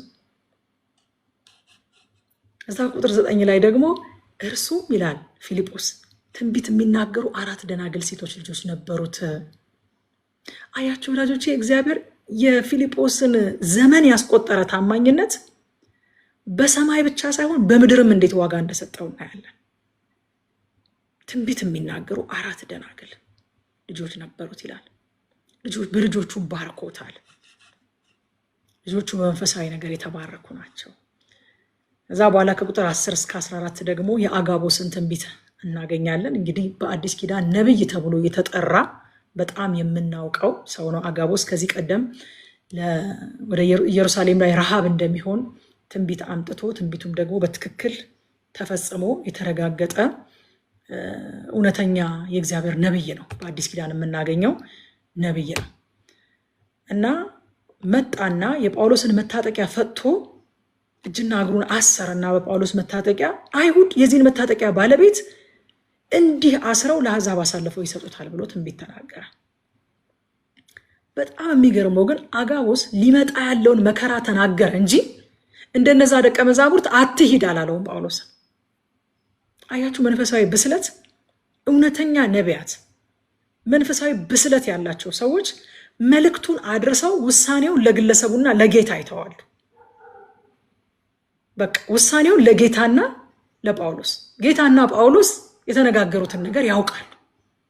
ስለዚህ ለነሱ ተው። ሊመጣ ያለውን ነገር የተቀበለውን መልእክት አደረሰ። አትሂድም ሂድም አላለውም። በሰዎች ህይወት ላይ ለመወሰን እንዴት ደፋሮችና ፈጣኖች እንደሆንን እግዚአብሔር ምሕረት ያብዛልን። በእውነት እግዚአብሔር ምሕረት ያብዛልን። መድኃኒታችሁን አቁሙ ለማለት እንዴት ደፋሮችና ፈጣኖች እንደሆነ ይሄን ሰው ይሄን ሰው አግቢው፣ ይችን ሴት አግባት፣ ይሄን ስራ ጀምር፣ ከዚህ ሰው ጋር አትስራ፣ እዚህ ሀገር ሂድ፣ ከዚህ ሀገር አትውጣ። በሰዎች ህይወት ላይ ለመወሰን እንዴት ደፋሮች እና ፈጣኖች እንደሆንን ሳስበው እፈራለሁ፣ እደነግጣለሁ። እግዚአብሔር ይርዳን፣ እግዚአብሔር ይርዳን። መንፈሳዊ ሰው ቁጥብ ነው ወዳጆቼ። ከእግዚአብሔር የተቀበለውን ይናገራል፣ ውሳኔውን ለግለሰቡና ለጌታ ይተዋል። እንደ እምነቱ መጠን ያድርግ ያ ሰው። እኛ መልእክት ነው የምንሰጠው። አስተማሪዎች ከሆንን መርህ ነው የምናስጨብጠው ለዛ ሰው እንጂ አንወስንለትም። ብዙ ያጋጥሙኛል። እኔ ሀዩዬ ታውቃለች፣ ብዙ ያጋጥመኛል። እኔ የእግዚአብሔርን ቃል እንደዚህ ቁጭ ብላችሁ ካስተማራችሁ በኋላ ሰዎች ለመወሰን የተቸገሩትን ጉዳይ እናንተ እንድትወስኑላቸው ይጽፉላችኋል፣ ይደውሉላችኋል። የሚሄዱበትን ቤተክርስቲያን እንድትወስኑላቸው፣ የሚያገቡትን ሰው እንድትወስኑላቸው፣ የሚጀምሩትን ስራ እንድትወስኑላቸው፣ የሚኖሩበትን ሀገር እንድትወስኑላቸው ይጠይቋችኋል። ኖ መርህ ነው የምንሰጠው፣ እኛ መርህ ነው የምንሰጠው እንጂ ውሳኔ አንወስንም። ለሰዎች አስተማሪዎችን ብንሆን ነቢያትን ብንሆን መልእክት ነው የምንናገረው እንጂ ውሳኔ አንወስንም ለነሱ። አያችሁ ቅድም ያገኛቸው ደቀ መዛሙርት በመንፈሳዊ ነገር ያልበሰሉ ስለሆኑ መልእክቱን ብቻ ሳይሆን ውሳኔም ሰጡት። እንግዲያውስ አትሂድ አሉት። አጋቦስ ግን በመንፈሳዊ ነገር የበሰለ ሰው ስለሆነ መልእክቱን ብቻ ተናግሮ ለጳውሎስ ከመወሰን ራሱን ገታ ማለት ነው። እኛ ግን እንዳይሄድ ለመን ነው ይላል ሉቃስ። አይገርማችሁ? አጋቦስን ትንቢት ሲሰሙ እኛ ግን እንዳይሄድ ለመን ነው። ከዛ ቁጥር 13 ጳውሎስ ግን ለምን እንዲህ እያለቀሳችሁ ልቤን ታባቡታላችሁ? እኔ መታሰር ቀርቶ ስለ ጌታ ኢየሱስ ስም በኢየሩሳሌም ለመሞት እንኳን ዝግጁ ነኝ አላቸው ይላል። ጳውሎስ የጌታን መንገድ፣ የጌታን ዱካ፣ የጌታን ፍለጋ የተከተለው ጌታ በኢየሩሳሌም የሚደርስበትን እያወቀ ዓላማውን ስላስበለጠ እንደሄደ ልክ እንደዛው ነው። ይህም ጳውሎስም ዱካውን ተከትሎ በኢየሩሳሌም የሚደርስበትን መከራውን እያወቀ ዓላማውን አስበልጦ ዓላማው ስለመዘነበት ነው ለመሄድ የወሰነው። ፊቱንም ወደ ኢየሩሳሌም አቀና ይላል ኢየሱስ እኮ። ወደ ኢየሩሳሌም ለመሄድም ከፊት ይቀድማቸው ነበር ይላል። እኔ የመጨረሻዎቹን ሳምንታት አጋጣሚ ከኔ ጋር አላጠናንም፣ በጣም ነው የምወዳቸው። የመጨረሻውን ሳምንት ፊቱንም ወደ ኢየሩሳሌም አቀና። አይገርምም? ኢየሩሳሌም የሚገጥመውን ነገር ጠንቅቆ እያወቀ ከአንዴም 3 ለደቀ መዛሙርቱ እየነገራቸው። ለምን ከተባለ ከሚደርስበት መከራ አውትካሙ ይመዝናል፣ የሚገኘው ውጤት ይበልጣል። ውጤቱን አስበልጦ ነው። ሐዋርያው ጳውሎስን በኢየሩሳሌም የሚገጥመውን መከራ ሳያውቅ አይደለም፣ በእኛ ዘመን ቋንቋ ተሸውዶ አይደለም፣ ግን ታስሮ ሄዶ እስከ ምድር ዳርቻ የተባለውን ወንጌል በዚያን ዘመን ለነበረችው የምድር ዳርቻ እስከ ሮም ድረስ እንደሚያደርስ ስለሚያውቅ መታሰርን መርጦ መከራ መቀበልን መደብደብን መርጦ ወደ ኢየሩሳሌም ለመሄድ ተነሳ። የጌታውን ፈለግ ተከተለ። ከዛ ከቁጥር 15 እስከ 26 ኢየሩሳሌም ደርሶ ከያዕቆብና ከሽማግሌዎች ጋር እንደተገናኘ እናያለን። ያዕቆብና የቤተክርስቲያን ሽማግሌዎች በአሕዛብ መካከል የተደረገውን የእግዚአብሔርን ስራ ሰምተው እግዚአብሔርን አከበሩ ይላል። አይገርምም? ሽማግሌዎቹ ከዚህ ቀጥሎ የሚነግሩት ችግር አለ እኮ፣ የተፈጠረ ችግር አለ። ችግር እንዳለ ቢያውቁም ስለ መልካሙ ነገር እግዚአብሔርን ከማመስገን ነው የጀመሩት። ከዛ ችግሩን ነገሩት። ወንድም ሆይ ችግር አለ በመካከላችን፣ ሕግን እንደምትቃወም፣ ሰዎች አይሁዳውያን ልጆቻቸውን እንዳይገርዙ እንደምታስተምር፣ ሙሴን እንዲክዱ እንደምታስተምር በአይሁድ መካከል በጣም እየተወራ ነው ብለው ከዛ በኋላ የተፈጠረውን ችግር ይነግሩታል። ቁጥር 21 ላይ ችግሩን ይነግሩታል። በአሕዛብ መካከል የሚኖሩ አይሁድ ሁሉ ሙሴን እንዲተውና ልጆቻቸውን እንዳይገርዙ በቆየው ልማዳችን መሰረት እንዳይኖሩ እንደምታስተምር ስለ አንተ ተነግሯቸዋል። ስለዚህ ምን ይሻላል ብለው መፍትሄ ያቀርባሉ። ከዛ 4 ሰዎች ይዘህ የመንጻት ስርዓትን ፈጽም። ከዛ አንተ ራስህ ግን እየጠበቅክ የምትኖር ሰው መሆንን ያውቃል ብለው 4 ሰዎችን ይዞ የመንጻት ስርዓትን እንዲፈጽምና ቀን ወስኖ ቤተ መቅደስ እንዲገባ ያደርጉታል። ጳውሎስ ይህንን ስርዓት እሺ ብሎ ሲቀበል ለመዳን እንደማያስፈልግ እያወቀ ነው። ለምን አደረገው ታዲያ? አንደኛ ቆሮንቶስ ምዕራፍ 9 ቁጥር 20 እንደዚህ ይላል፣ አይሁድን እመስል ዘንድ ከአይሁድ ጋር እንደ አይሁዳዊ ሆንኩ። እኔ ራሴ ከሕግ በታች ሳልሆን ከሕግ በታች ያሉትን እመስል ዘንድ ከሕግ በታች እንዳሉት ሆንኩ ይላል። ለመዳን ሳይሆን ለሰላም፣ ለፍቅር፣ ለወንጌል ሲል እንደታዘዘ እዚህ ቦታ ላይ እናያለን። ምንም እንደማይጨምርለት ያውቃል በመዳኑ ላይ፣ ግን እሺ ብሎ ታዞ ይገባል። ለፍቅር፣ ለሰላም፣ ለመዳን፣ ለወንጌል፣ እሱን ለማዳን ሳይሆን ሌሎችን ለማዳን። ከዛ ከ27 እስከ 36 ጳውሎስ የተያዘበትን ክፍል ነው የምናገኘው። ከእስያ የመጡ አይሁድ አሕዛብን ቤተ መቅደስ አስገብተዋል ብለው መስሏቸው እኮ ነው። አንድ የግሪክ ሰው ከእሱ ጋር ከተማ ውስጥ አይቶ ስለነበረ፣ አርስጥሮኮስን ከተማ ውስጥ አይቶት ስለነበረ አሕዛብን ደግሞ ይሄ የግሪክ ሰዎችን ወደ ቤተ መቅደስ አስገብቶ ይህንን ቅዱስ ስፍራ ሊያረክሰው ነው ብለው ከሰሱት፣ ደበደቡት። ከዛ ሊገድሉት ሲሞክሩ ኢየሩሳሌም ፈጽማ ታውካለች የሚል ወሬ ሻለቃው ጋር ሄደ። ሻለቃው ወታደሮችን ልኮ አዳኑ። የእግዚአብሔርን ፈቃድ መታዘዝ፣ ለእግዚአብሔር ታማኝ መሆን መከራ እንደማያገኘን ዋስትና አይሰጠንም። የእግዚአብሔርን ፈቃድ ታዞ ነው ይሄ ሰው እየተንቀሳቀሰ ያለው። ግን የደረሰበትን መከራ ሊገድሉት ሲሉ ነው ተሸክመው ነው ከእጃቸው ነጥቀው ያወጡት። ወደ ሰፈር፣ ወደ ወታደሮች ሰፈር ወሰዱት። እዛ ከቁጥር 37 እስከ 40 ድረስ አንተ ያ ግብፃዊ አይደለህምን ይለዋል ሰውየው። ያ ግብፃዊ አይደለህምን? እነዛን ነፍሰ ገዳይ 4000 ሰዎችን አሸፍቶ ወደ በረሃ የገባው ግብፃዊ አንተ አይደለህምን? ግምት። ከዛ ጳውሎስ ለጦር አዛዡ በግሪክ ቋንቋ በሚገባ መለሰለት። የግሪክ ቋንቋ ትናገራለህ ደግሞ አለ። ከዛ ለህዝቡ ደግሞ በዕብራይስጥ ቋንቋ ለመናገር ፍቃድ ጠየቀ። አያችሁ፣ ይሄ ሰው የባህል እውቀት ብትሉት፣ የቋንቋ እውቀት ብትሉት፣ ማንኛውም ያለውን ነገር ሁሉ ለወንጌል አገልግሎት ይጠቀምበታል እንጂ አያባክነው። ወይንም ለሌላ ነገር ወስዶ አይመካበትም። ምን እንማር ከዚህ ምዕራፍ? አንደኛ የእግዚአብሔርን ፍቃድ መከተል ዋጋ ቢያስከፍልም ግቡ ግን ታላቅና የከበረ ነው ወዳጆች።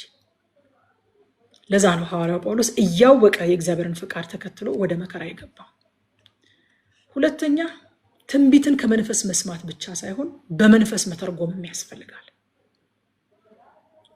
በመንፈስ ትርጓሜው ካልተሰጠን የመናገር ግዴታ የለብንም። ምን ላድርግ ብለው ሰዎች ሊጠይቁም ይችላሉ። ውስጥህን አዳምጥ። እኔ የተሰጠኝን ነግሬሃለሁ ለማለት ማፈር የለብንም።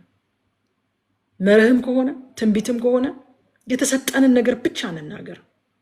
በሰዎች ህይወት ላይ መወሰን በጣም ከባድ ነገር ነው። ሶስተኛ የሰዎችን ባህል ማክበር ከእውነት እስካልተቃረነ ድረስ ተገቢ ነው። በቃ አይሁድን እመስል ዘንድ ከአይሁድ ጋር እንደ አይሁዳዊ ሆንኩኝ። እኔ ራሴ ከህግ በታች ሳልሆን ከህግ በታች ያሉትን እመስል ዘንድ ከህግ በታች እንዳሉት ሆንኩኝ። ስለ ወንጌል ሁሉን እሆናለሁኝ አለ። ሁሌ እንደምላችሁ ሜሴጅ አይቀየርም፣ ሜተድ ግን ይቀያየራል። አንዳንዴ ሜሴጃችን ሰዎች ጋር እንዳይገባ እንዳይደርስ የምናደርገው ሜተዳችንን ላለመቀየር ድርቅ ስንል፣ ሜተዳችን ሃይማኖት የሆነብን ሰዎች አለን። ጳውሎስ ነበር። አራተኛ ከዚህ ክፍል የምንማረው እግዚአብሔር ከባድ ሁኔታዎችን ለዓላማው ይጠቀምባቸዋል። ይህንን ከባድ ሲቹዌሽን ለዓላማው ተጠቀመበት። ጳውሎስ እዚህ ቦታ ላይ ባይታሰር፣ እዚህ ቦታ ላይ ወደ ቄሳር ይግባኝ ባይል፣ ትንሽ ቆይቶ ደግሞ ወደ ቄሳር ይግባኝ ይላል። ከዚህ ቀጥሎ ባሉት ምዕራፎች ላይ ባይል በነገስታት ፊት የመቆም እድል አያገኝም። ጌታም በሐዋርያት ሥራ ምዕራፍ 9 ላይ የተናገረው ትንቢት መፈጸም አይችልም ነበረ። በአሕዛብ በነገስታት ፊት ስሜን የሚሸከም ዕቃዬ ነው፣ ስለ ስሜ ስንት መከራ ሊቀበል እንዳለው አሳየዋለሁ ያለው ቃል የተፈጸመው ጳውሎስ አውትካሙን አይቶ መከራውን ለመቀበል ፈቃደኛ በመሆኑ ነው። እግዚአብሔርም ያንን መከራ ያንን ከባድ ሁኔታ ለዓላማው ተጠቅሞበት ወንጌል እስከ ሮም እስከ ምድር ዳርቻ በነገስታት ፊት እንዲነገር ምክንያት አድርጎ ተጠቀመበት ማለት ነው። ጌታ ኢየሱስ ይባርካችሁ።